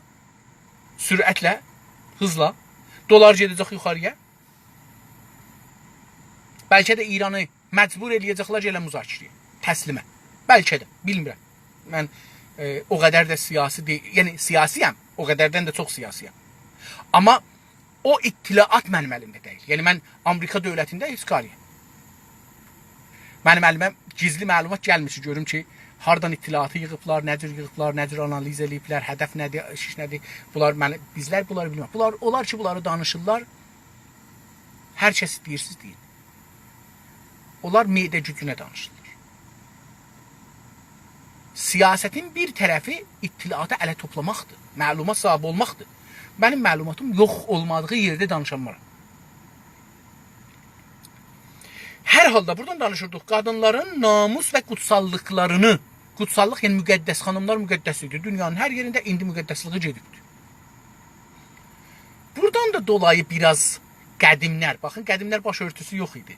Hətta dünən gecə mən bir kitab download edələrdim. Bu kitabı taza çap olub ehtimalən. Çünki mən bu kitabı danışçı olandan bu mövzunun dalısıyla anladım ki, hicaba görə bir şey yazıla. Bilirsiniz, Həzrət Məhəmməd dövründə hicab yoxdur. Başı örtü, hicab deyəndə, baxın, başı örtü, üz örtü. Yoxdur. Kimlər başını örtür? Mən bir məqalədə oxudum, Qumdan bir ayətullah yazmışdı o zaman. Hovzə məcəlləsində çap olmuşdu, onu da oxudum. O deyirdi ki, o zaman, 70-də, 71-də iddia elirdi ki, Məhəmmədin dövründə fahişə arvadlar ki, fahişə deyillər, bunları ərəblər gediblər, ya əsir tutmuşlar, ya da əsir tutan adamlardan almışdılar, pulla gətirmişlər. Deyirlər, həm bunu mən özüm bundan istifadə edəcəyəm, həm evdə işlədəcəyəm, həm də qonağım gələndə verəcəyəm, getsin ləzzət aparsın, həm də kirayə verəcəyəm o birilərə. Buna deyirlər fahişədə. Bilirsiniz, əlbəttə mən bunlara fahişə demirəm. Bunlar fahişə deyirlər. Mən bir dənə kitab başladım yazam, sonra mütəəssifanə, bilmirəm, bəzən mən buradan 2-3 dəfə kitab yazmağa başlamışam. Dostlarımıza xəbər vermişəm ki, bu kitab yazıram, sizə belə ehtiyacım var. O günü virus düşübdü mənim kompüterimə, alifdir və aradan gedibdi. Bir dənə kitab yazırdım, adı Fahişəqan-ı Bakirə. Fahişələr iki bakirədilər. Mən o xanımlar iki zorla, aclıqdan dolayı, işsizlikdən dolayı gediblər, özlərini satıblar. Onları fahişə bilmirəm. Onlar bakirədirlər. Onlar müqəddəsdirlər. Onlar ki, əri ola, malı ola, geçinəcəyi ola, kişi ya arvad gedir, özün bir ayrısına verir və sevdiği ola. Bunu da deyim. Üçüncü bir ayrı şərt də budur. Sevdiği ilə evləndiğindən sonra. Baxın, bir adam, bir xanımı dədəsi, nənəsi zorla hər nə dəlilə verə birinə, o istəməyə gedə, o sevmir. Sevmədiği üçün əgər bir ayrısı ilə gedə ola, o zina deyil. Fahişəlik deyil. Çünki sövmədiyinə zorla ayrı adam veribdir. Bu, əslində onun əri ki zorla alıbdır, o zina elir. Fahişəlik elir. Bu, deyir, ağa, mən səni sevmirəm, gəlmirəm də. Bu fahişə deyil. Fahişə o kişidir ki, bunu zorla alır, aldırtdırır. Ya dədənənədir ki, bunu zorla verir ərə. Getsən, sonra sevərsən. Sevmir, o gedir, daldada gedib əgər bir ayrısı ilə, sevdiyi ilə olsa, fahişə deyil. Mənim nəzərimdir. İslamın da nəzəridir, Peyğəmbərin də nəzəridir. Hər kəs istəsə bu haqda gəlsin, ya özələ, ya da qurulların birində çağırın, bu haqda danışım, dəlillərimi sizə deyim nədir. Bunun üçün qadınlar qədim zaman giyinərdilər. Gözəl paltar giyinərdilər, uzun paltar giyinərdilər. Kasıblıqlarına baxmayaraq, teknolojinin geri qalmışlığına baxmayaraq parçanı özü toxuyardı, amma gözəl giyinərdi. Məsələn, Qərə dağların şəltələrinə siz baxın. Tarix boyu varmış bu paltar. Avropalıların belə o qədim paltarlarına baxın. 200 il bundan qabaqçı əkslərinə, nəqqaşilərinə baxın, görün, nə rəhli giyinirlər, nə gözəl giyinirlər. Bu, başları da açıqdır. Başları da açıqdır. Hətta inqilabın əvvəlində Xümeynidən soruşdular ki, Azərbaycanda və bəzi əşairdə arvadların başları açıqdır, heç, tüyləri görsənir, heç. Uşaqlarına süd verəndə bunların döşləri görsənir, məmələri görsənir. Bunun hökmü nədir? Dedi, əgər orada rəsmi belədir, heç hökmü yoxdur, təbiidir. Amma bu farslar çadıranı sorunla bizim başımıza soxdular. Qadınların namus qutsallıqlarını qayb etməksizin, yəni etməmədən, əldən verməmişdən, yəni xanımlar həm namusların, həm qutsallıqların əldən vermirlər. Nə oldular? Toplum həyatına qarışmasını sağladı. Batı Avropa gəldi, toplum həyatına, ictima həyatına, yaşamına, iqtisada, gedə. Xanımlar daimən iqtisadda olublar. Bu da bir yalandır. İranda bizə deyiblər. Ağa, şimalda xanımlar düyü əkər, kişilər qəhvə qabağında oturarlar, siqaret çəkərlər. Azərbaycanda arvadlar ili başa baş işlərlər. Kişilər bir əkinəndə, bir də hasıl götürəndə işlərlər. Qalanında bekar qalarlar.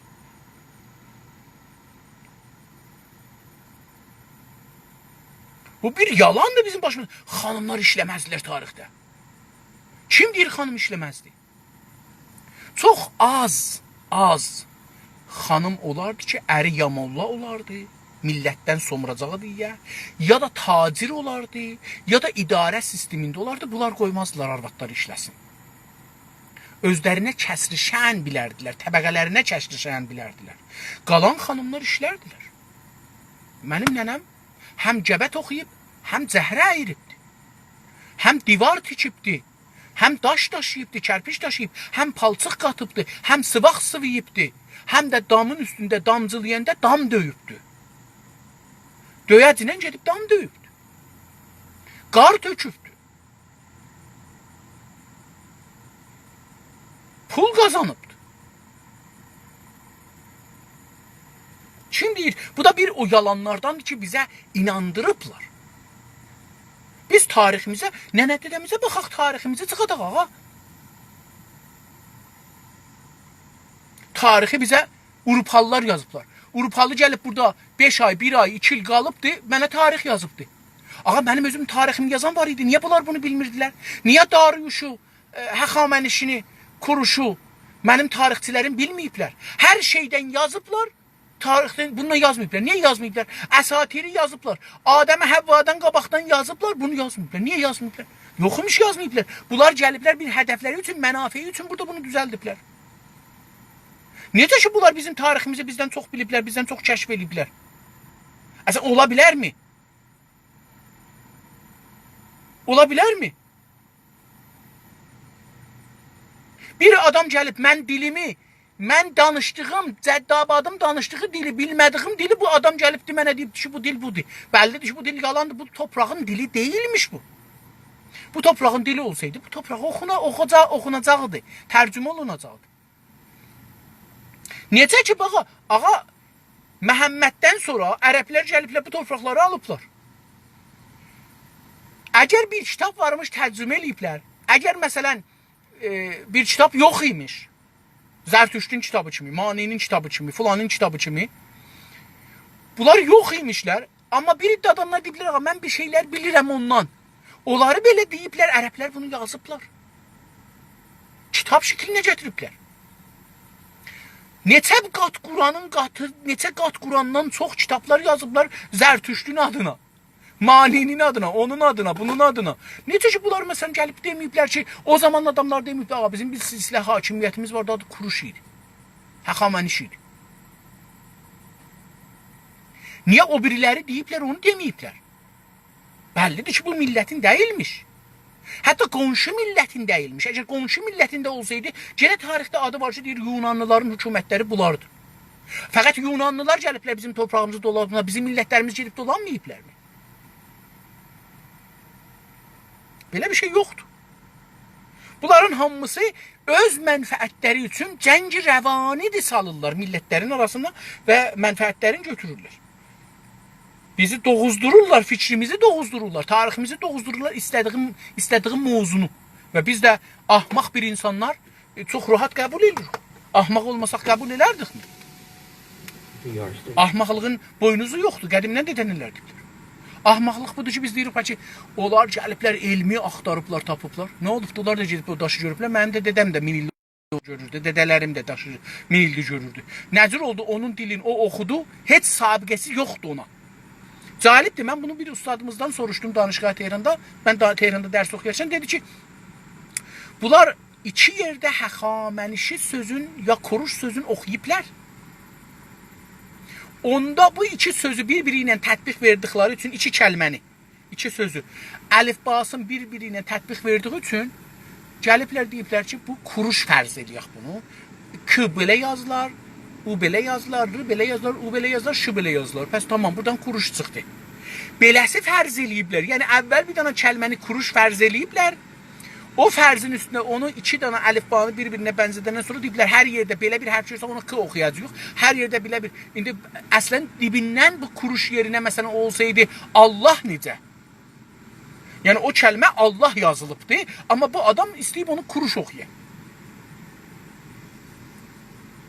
Olan bu məntəqənin dillərinin daşıyan bizlərik.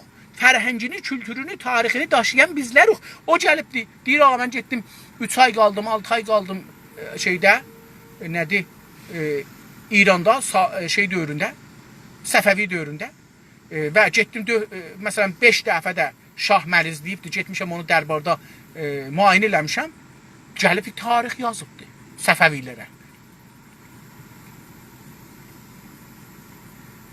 Və bizim də beyni pehin dolu insanlarımız uyublar buna.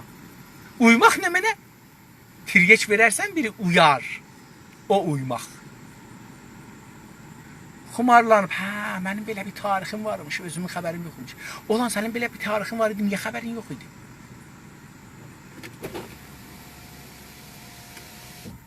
Sənə xumarlatdılar, bunu verdilər əlva, dedilər, ağa çal günə, düdüldür, zırnadır, sən də çalırsan. Müsəlmanlar hərəm, salamlıq, çarşaf, peçə kimi görənəkləri Xristiyan Bizansla Məcusi İrandan almaqdan ikən Batı Avropada qadınlar sosial həyata girirdilər. Diqqət buyurun, nəqd elədi sözü. Deyir ki, o zaman ki qadınlar namus və qutsallıqlarını, müqəddisliklərini qoruyaraq toplum həyatına girişdilər. O zaman da müsəlmanlar hərəm haramdan gəlir, haramdan.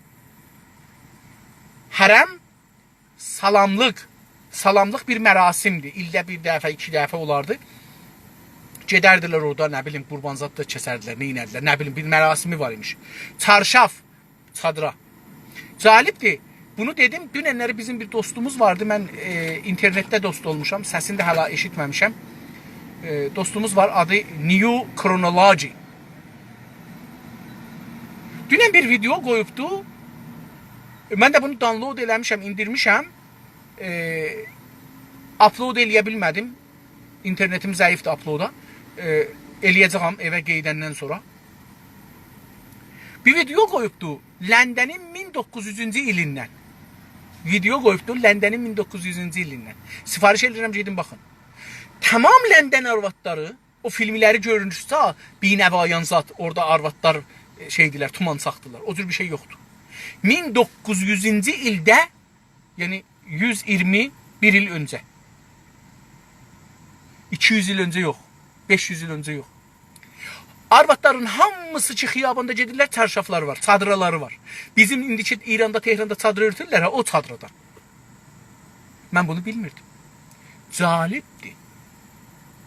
Bizim o əsrdə, 1100-də, əkslərə baxın, çarşaflı adamımız yoxdur. Yəni çadıra yoxumuzdur. Ondan sonraki Qacar aradan gedibdi. Qacar da bilirsiniz 1320-də zətdə aradan gedibdi. Fikir edirəm 20-də 25-də aradan gedib. Bu aralarda yadımda deyil. Hər halda 25 il 24 il dalıdır da. Bəli, 1324-də zətdə Qacar aradan gedibdi.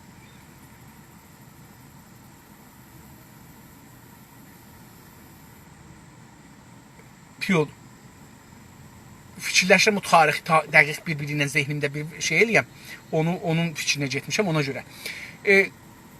O tarixdə bizimkilərin çarşafı yoxdur. Bizimkilərin, məsələn, şamaxısı var. İpəkdən başlarını çalma deyərək, çalırlar, başlarını çalırlar. Ağızlarına üzlərini ötməzlər, başlarını şaya. Rəhli geyinərlər bir, qara geyinməzlər iki. Qara geyinmək əzanınçıdır, qırmızı geyinmək toyunçudur. Rəhli geyinmək nə əzanındır, nə toyundur, həmişənindir. Rəhli geyinmək. Rəhli geyinərdilər və bəzi xanımlar ehtiramən ağızların böyüklərdən örtərdilər. Böyüklərdən. Özlərindən kiçik adamlardan yox. Məsələn, mənim bir əmoğlum var, qardaş deyərəm. O evləndi. Mən ondan qabaq evlənmişdim. Ondan kiçik idim 2-3 il. Mən ondan tez evləndim. O məndən çox gec evləndi. Amma onun xanımısı mənim xanımımdan bəlkə yaşlıdır, ya bəlkə də cavandır. Orasında bəhs eləmirik. Amma o mənlə 2-3 il danışmadı. Çünki mən ondan böyük idim. Ağzını örtərdi. Amma məsələn, mənim qardaşımla ya o birisilərindən danışardı. Çünki onlar ondan kiçik idilər. Çarşaf sözün oradan gətirdim. O videoya təklifim budur. Baxın, görün ki, bu çadır şəbki deyirlər, ya çadır, ya çarşafçı indi deyirlər. Bunu İngilistandan bizə gətiriblər. Mən bunun təhlil ictimaisini eləmişdim, amma bu mənim təhlilimi də dəyişdirdi. Mən ona bir təhlil yazmışdım, təhlil ictimai eləmişdim, danışmışdım o haqda. Amma bu film mənim, o video mənim dünya baxışımı, İngilislərin nə qədər bu şiəliği bizim zehnimizə soxduqları, nə qədər bu mollaları yetişdirdiqləri, nə qədər bu fikri kökəltdiklərin adam bilir. Bu mollaları necə bunlar alıblar, bunun da nağılın bir dana Urmiyəli türk var, panfarsist, paniranist.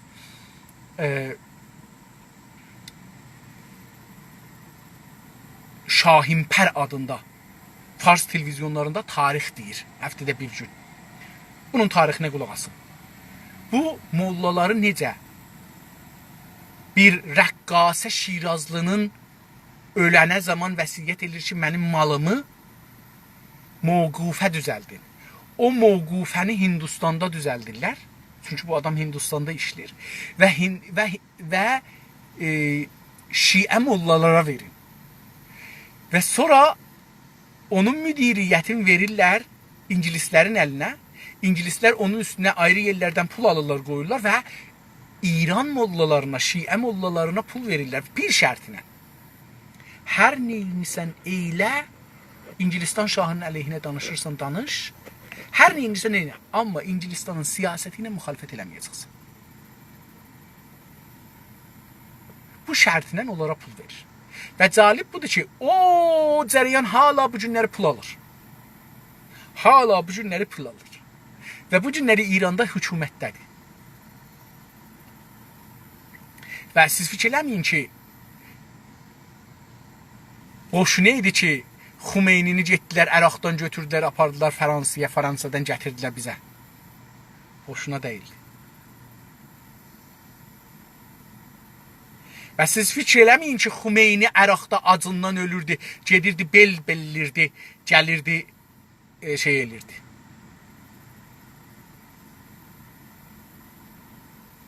O halda ki, müştehid deyildi Xumeyni. Müqəllidi yox idi ona pul versin.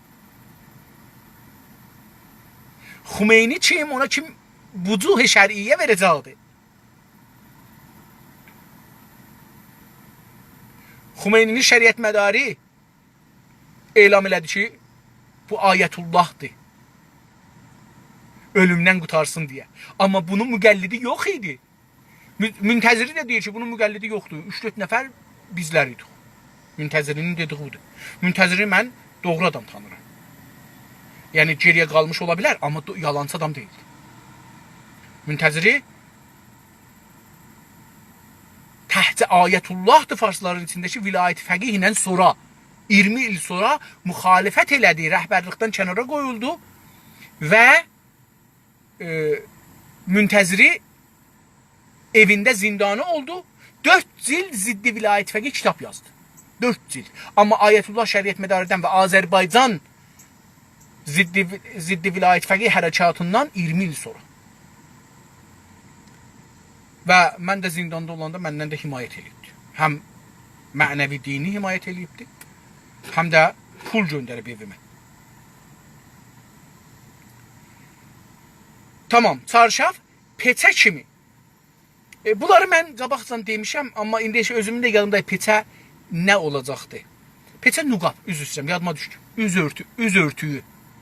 Nüqab, peçə kimi görənəkləri Kristiyan Bizanslılar Məcusi İrandan almaqda ikən. Deyir ki, biz müsəlmanlar hərəmi, salamlığı, çadranı, mən heç bunu bilmirdim, bax, çadranı, peçəyi, üz örtünü, kimi görənəkləri, görənək yəni o şeylər ki, görmüşdük, gəlibdi, oradan bu üzə görürük da, görənəkləri, yəni görməyə mümkün olanlar, gözlə görünənləri, gözlə görünməyənləri də deyəcəkdir bəlkə, Kristiyan, yəni Məsihiyyət dünyasından Kristiyan Bizansla, Bizans dedik Rum və ya Yunan və Məcusi İran, Məcusi, odpərəst, ateşpərəst, yəni odpərəst İrandan almaqda ikən biz deyir, bunları onlardan alar zaman, o bəs yoxmuş bizim tariximizdə ha. Baxın, yenə deyir, nüqab, çarşaf, salamlıq, hərəm bizimkində yoxmuş. Biz bunları hardan almışıq? Kristiyanlardan, yəni ermənilər də əslində. Ermənilərdən və məcusilərdən, farslardan.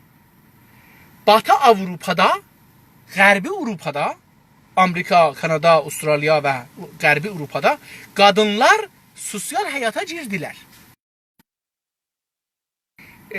İranlılardan və şeylərdən, Avropalılardan bunları aldığım zaman Avropalıların xanımları, Batı Avropalıların xanımları sosial həyata girdilər.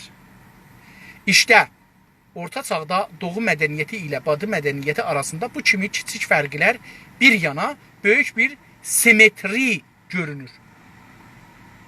Deyir ki, işte hala indi Orta çağda, Qurun-i Vustada Doğu mədəniyyəti ilə, Şərq mədəniyyəti ilə Batı mədəniyyəti arasında, Qərb mədəniyyəti arasında, ortasında bu kimi kiçik şeylər ki saydı, bunlar kiçik bir şeylər. Bu kimi kiçik fərqlər bir yana, bir tərəfə, bir yana, farsça tərəfdir. Bir yana Böyük bir simetri, böyük bir simetri. Simetri nə mənədir? Dostlar, indi misallarla bunu anlaşdırıram. Simetri, tənazur. İndi bunu mən anlaşdırım bir misalla ki, simetrini bilək. Görünür. Simetri görünür, həmkarlıq görünür. Əməkdaşlıq görünür. İndi bunu deyim. Simetri nədir dostlar? Fikrin ki, bir dana maşın batıbdır torpağa, palçığa, bunu istirik çıxadaq. Bir nəfər onu çıxadanmaz, 2 nəfər də çıxadanmaz, 3 nəfər də çıxadanmaz, 5 nəfər də çıxadanmaz. O tək nəfərləri, o 5 dana adamın hərəsini qoysaz, maşını itələsin, zor hissəyə çatmaz. Amma o zaman ki, bunlar əl-ələ verirlər. 1, 2, 3 deyib, ya Allah deyib bunu itəliyələr, zorları çatır. Onların hərəsinin zoru 100 kilo çatsın. Onlar 100 kilo, 500 kilo. Çünki 5 nəfərdirlər. Maşın 2000 kilo.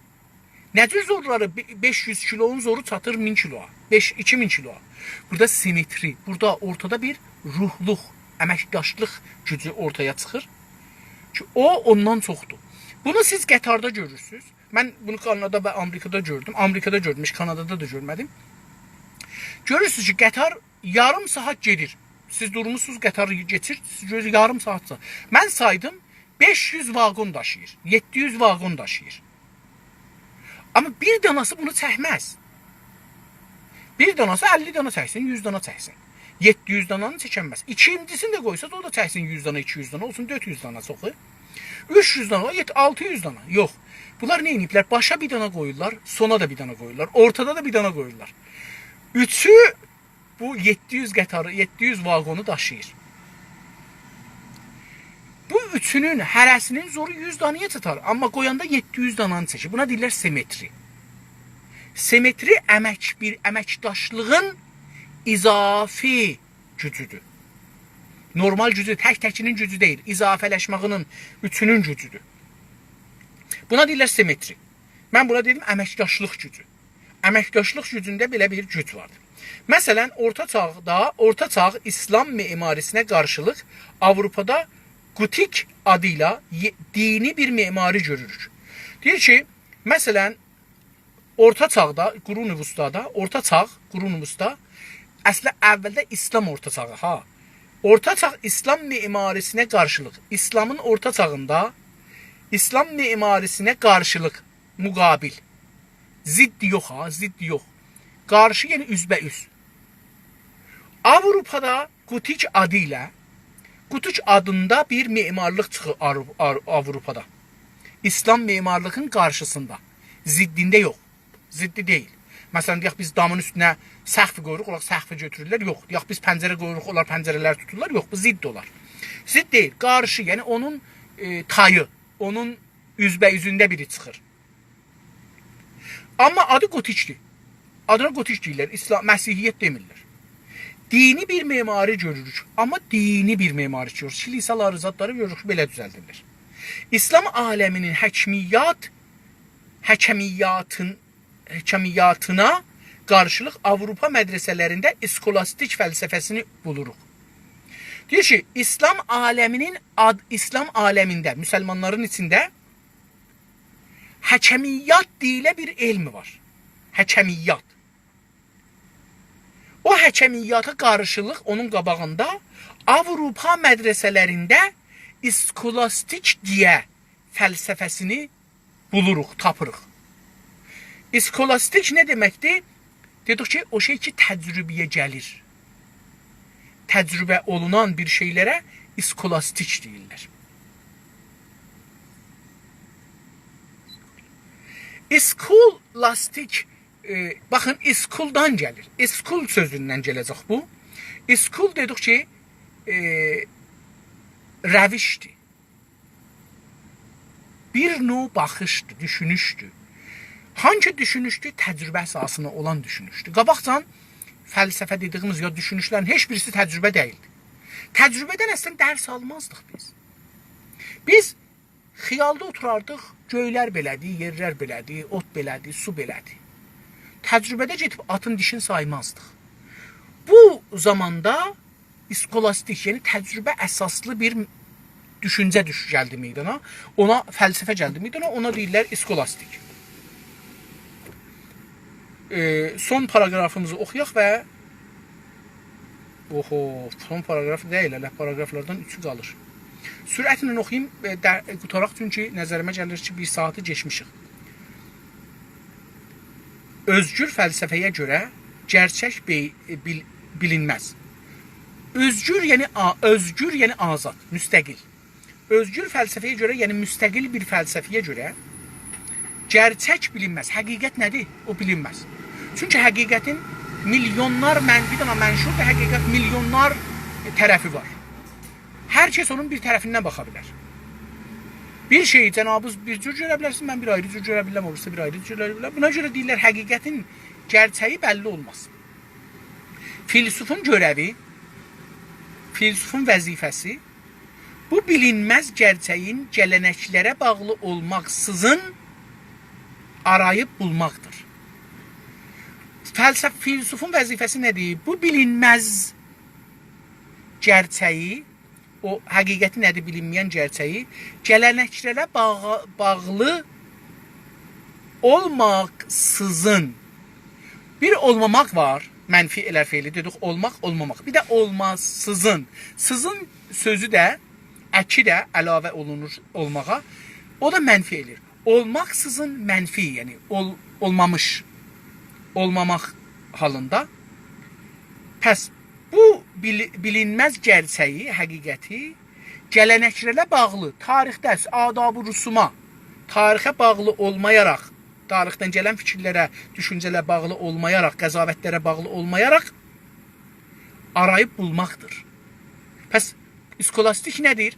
Skolastik belə bir şeydir ki, tarixdən hər nə almışıq, təəssüb, din, rəsm, rusum, onlara dayanmayaraq, onlara baxmayaraq bulub axtarmaqdır. Axtarıb bulmaqdır. Bulacağı gerçək, həqiqət toplumsal gələnəklərə aykırı olsa da urumunda deyildir. Əgər filsufun axtarıb tapdığı, bulacağı, yəni tapdığı gerçək, həqiqət toplumsal gələnəklərə, ictimaa, türklərin inandıqlarına deyək, gələnəklərə, rəsmlərinə, rusumlarına, adətlərinə aykırı zidd. Aykırı kəlməsi ziddir ki, ərəbcədə onun türkçəsidir. Aykırı olsa da, zidd olsa da umurunda deyildir. Filsufun umurunda deyil, ona əhəmiyyət verməz, onu saymaz. Umur iki şeydir. Bir vəziyyətdir ki, orada insanlar iftixar elərlər özlərinə. Bir də belinin sümüyünə də umurgə deyirlər fikirəm. O da bu kəlmədən bəlkə olar. Hər halda deyil, saymaz. Saymaz. Çünki ona görə, filsufa görə gerçək hər şeydən daha faydalıdır. Gerçəki bilmək hər şeydən faydalıdır. Mən bu günləri bir gerçəkləri dedim dostumuza. Məni diktatora müttəhim eləyin, okeydir. Faydalıdır və daha dəyərlidir və yəni daha çox qiymətlidir. Daha burada çox qiymətlidir. Yəni bundan qiymətlidir ki, deyək ki, bizim rəsmimizdə, rusumumuzda belədir. Bizim dinimizdə belədir. Biz belə eşitmişik, belə görmüşük. Yox, filsufa o çox qiymətlidir həqiqət ta. Həqiqət bu şey, hüquq-u bəşər, ədalət, din, əxlaq, fəlsəfə, bunlar hamısı və biz buracan düşündüyümüz fəlsəfələr insanların beynini yıxamaq üçün bir oyunlardır. Mən də buna inanmışam, siz də inanmışsınız. Halbuki bilginlərə görə, bilginlər həman görə filsuflar, həman alimlər, türkcəsidir bu. Filsufun, alimin, düşünürün, bunların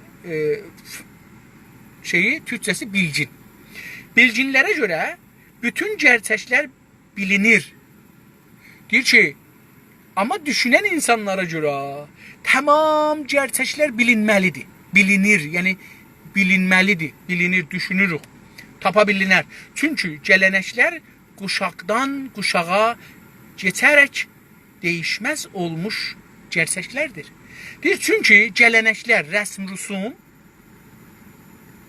quşaqdan quşağa, bu quşadan o quşuya, quşaqdan quşağa, bu kitabdan o kitaba, o camiədən bu camiəyə, o tarixdən bu tarixə keçərək değişmez olmuş gerçəkdir. Değişmez olmuş, yəni değişmez. Əsli değişmez bunun. Bir gerçəkdir. Həqiqətdir. Bir dənə də belə, biri də bilginlər də belə deyirlər ki, həqiqət sabitdir, değişmez tarixdə. Bilginin görəvi əsasən bilinən bu gerçəkləri məntiqi dillərlə qanıtlamaq və doğrulamaqdır. Bu bilginlər deyirlər ki, həqiqət sabitdir. İnsanlar değişir, zaman değişir, insanların düşüncəsi değişir o həqiqətə görə. Həqiqətin özü şeydir, sabitdir. İki dənə nəzər oldu. Ha, baxın, biri də o cürsü, biri də bu cürsü. Nədir? Deyir ki, bilginin görəvi əsasən. Amma bir şey var. O da nədir? Bilgi, elm. Ərəbcə elm, danış varsa. Bilginin görəvi əsasən, vəzifəsi əsasən əslində bilinən bu gerçəyi, bu həqiqət ki bilinir, bunu məntiqi dəlillərlə, məntiq bir dəlillə, səbəblə, nədənlə qanıtlamaq. Qanıtlamaq yəni isbat etmək. Pəs bilginin vəzifəsi nədir? Bir məntiqi bir dil ilə bu bilinən bir şeyi isbat etməkdir və doğrulamaqdır. Bunu dürüst göstərməkdir. Bu da bir fəlsəfədir. Həqiqətə görə belə düşünülür. Düşüncə də həqiqətə görə. Bunların iki dənə nəticəsi var. Biri budur ki, biz təcrübə eləyəcəyik, axtaracağıq. Birincisi budur. İkincisi budur ki, biz təcrübə eləməyəcəyik, onu tövcih eləyəcəyik. Çünki istəyirik söz sahəsində onu izah eləyək. Amma o birincində dedi, adam axtaracaq, tapacaq. Burada demir axtaracaq. Deyir, o axtarılıb, tapılıbdır. Sadəcə onu bir dil ilə tövcih verəcəksiniz, açıqlayacaqsınız ki, insanlar qəbul etsinlər. Tövcih. İslam fəlsəfəsi. Yönətəmlərdəki bu fərqdən dolayıdır. Deyir, yönətəmlər, rəvişlər, şivələr, yönətəmlər, yollar, bərələr fərqləri bu fərqlərdən dolayıdır. Deyir, bundan dolayıdır ki, belə bir fərqlər görürsünüz. Dolayıdır ki, bilginlər filsuf adıyla anılmalarını istəməzdilər. Deyir, bundan dolayıdır ki, bilgin insanlar özlərinə filsuf adı verməyi qəbul etməzdilər. Filsuf adıyla anılmağı, anılmaq yəni tanınmaq, məruf olmaq, anılmaq, məruf olmaq, tanınmaq istəməzdilər. Çünki filsuflara dinsiz görəvi ilə, gözü ilə baxırdılar. Çünki filsuflara deyirlər dinsiz, bilginlər istəmirlər dinsiz tanınsınlar. Ona görə deyirlər, biz dinsiz deyilik. Amma iki düşüncəni apardılar, iki fəlsəfə ortaya çıxdı. Avropanın orta çağdakı kilisə filsufları da çoxu bu görüşdə idilər. Pəs o Avropanın orta çağı, yəni Qrunuvus'dakı kilisa filsufları da filsufları iki yerə bölür. Bir kilisa filsufları, bir də eşi filsufları. Mənim bildiyim qədər hamısı kilisa filsuflarıdır. Hamısı. Hətta Nietzsche ki deyirlər, Nietzsche filsuf, kilisa filsufudur.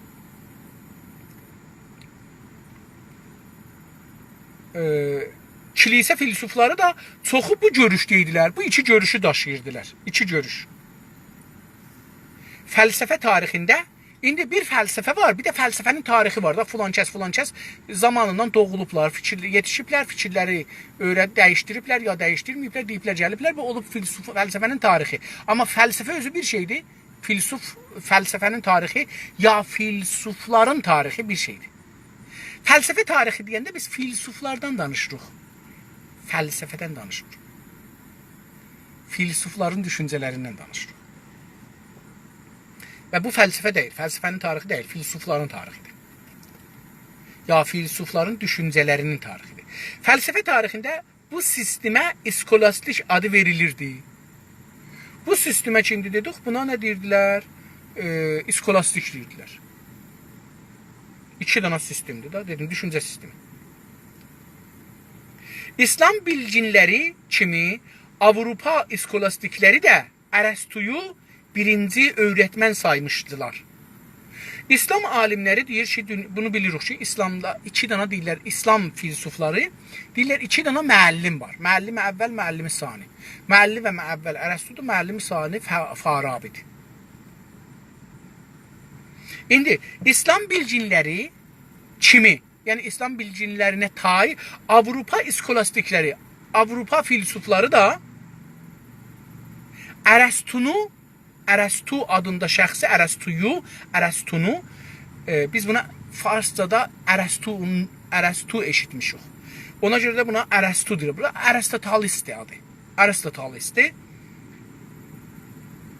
Buna nə deyirlər? Birinci öyrətmən saymışlar. Demişlər birinci öyrətmən, birinci müəllimdir, müəllim əvvəl.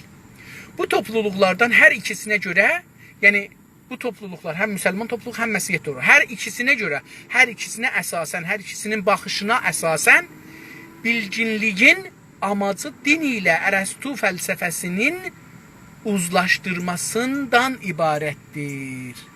Bunların hər ikisini, yəni həm din fəlsəfəsi, kilisa fəlsəfəsi, həm İslam fəlsəfəsi amacı hər ikisinə görə bilgilicin,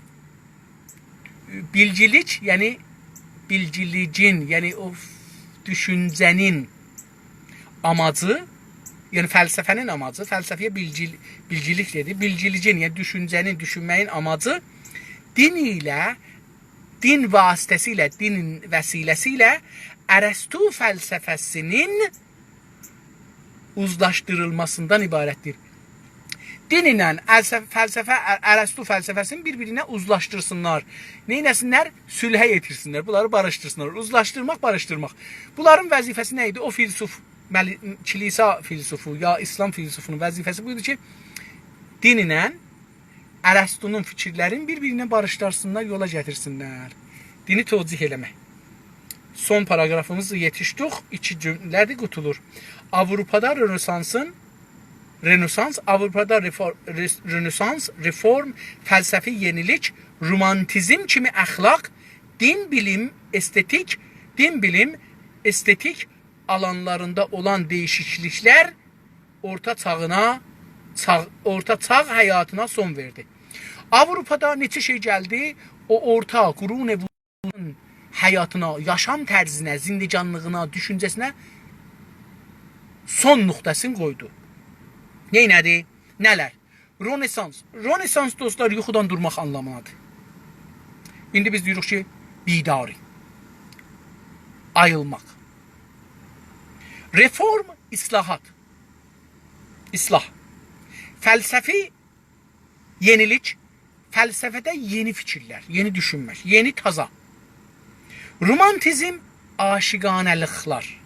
Dedikdə üstə də işarə elədi ki, romantizm bir eşq məsələsi idi. Gəldi ortaya və musiqi yarattı, musiqini dəyişdirdi, opera yarattı, operanı dəyişdirdi. Romantizm kimi əxlaq. Bir növ aşiqanə əxlaq, romantizm əxlaq. Burada insancılıq çıxır. Yəni yavaş-yavaş bu romantizmdən insancılıq, humanizm, existensializm bunlar çıxır. Yəni existensializm yəni vücud olmaq, var olmaq. Bu kimin fəlsəfəsinin qabağında durur? Yunandakı Əflatunun fəlsəfəsində durur ki, deyirdi biz yoxuq, biz kölgüyük. O şey ki var əsl quyudadır. Eşikdədir, bəzərsən biz quyuduyuq. Burada deyir yox, existence yəni exist vücudu olmaq, varlıq. Existence yəni varlıq yenə də. Varlıq ehtimalən existin Fransa verjinidir, existence. Existence yəni varlıq, var olmaq. Bu gəldi o Əflatunun fikrinin qabağında durdu, dayandı. Deyir bu existence əxlaq, din, bilim, estetik. Din, bir də bilim, elm, yəni estetik hünər alanlarında, bu alanlarda, bu meydanlarda, bu ərsələrdə, bu hövzələrdə, bu məhdudələrdə olan dəyişikliklər yəni təğyirat, təğyirat, türkcədir, təğyir farscadır, onun türkçəsi değişik olur, değişikliklər cəmdir. Orta çağ həyatına son verdi. İslam dünyasında bu değişiklikler olmadığı üçün biz hala orta çağdan kurtarmamışıq. İslam dünyasında bu değişiklikler, nə değişikliklər? Yuxudan ayılmaq, Rönesans, reform, islahat, fəlsəfi yeniliklər, romantizm kimi əxlaq, din, bilim və hünər sahələrində değişiklik olmadığı üçün biz hala İslamın orta çağındayıq. Dostlar, indi biz bunu nə cür aldıq? Ayılma, yəni reform, bizdə Renesans, reform, fəlsəfi yeniliklər, romantizm kimi əxlaq, din, bilim, estetiklərdə bu cür romantizmlər nə cür olar? Tərsə düşünəcəyik, zora inanacağıq, gücə inanacağıq. Gücsüz millət hər şeyə inanar, müqəllid olar. Sağ olun əziz dostlar, 45-ci səhifəyə yetişdik. Sizə can sağlığı arzulayıram. Sağ qalın, səlamət qalın. Görüşmək üzrə.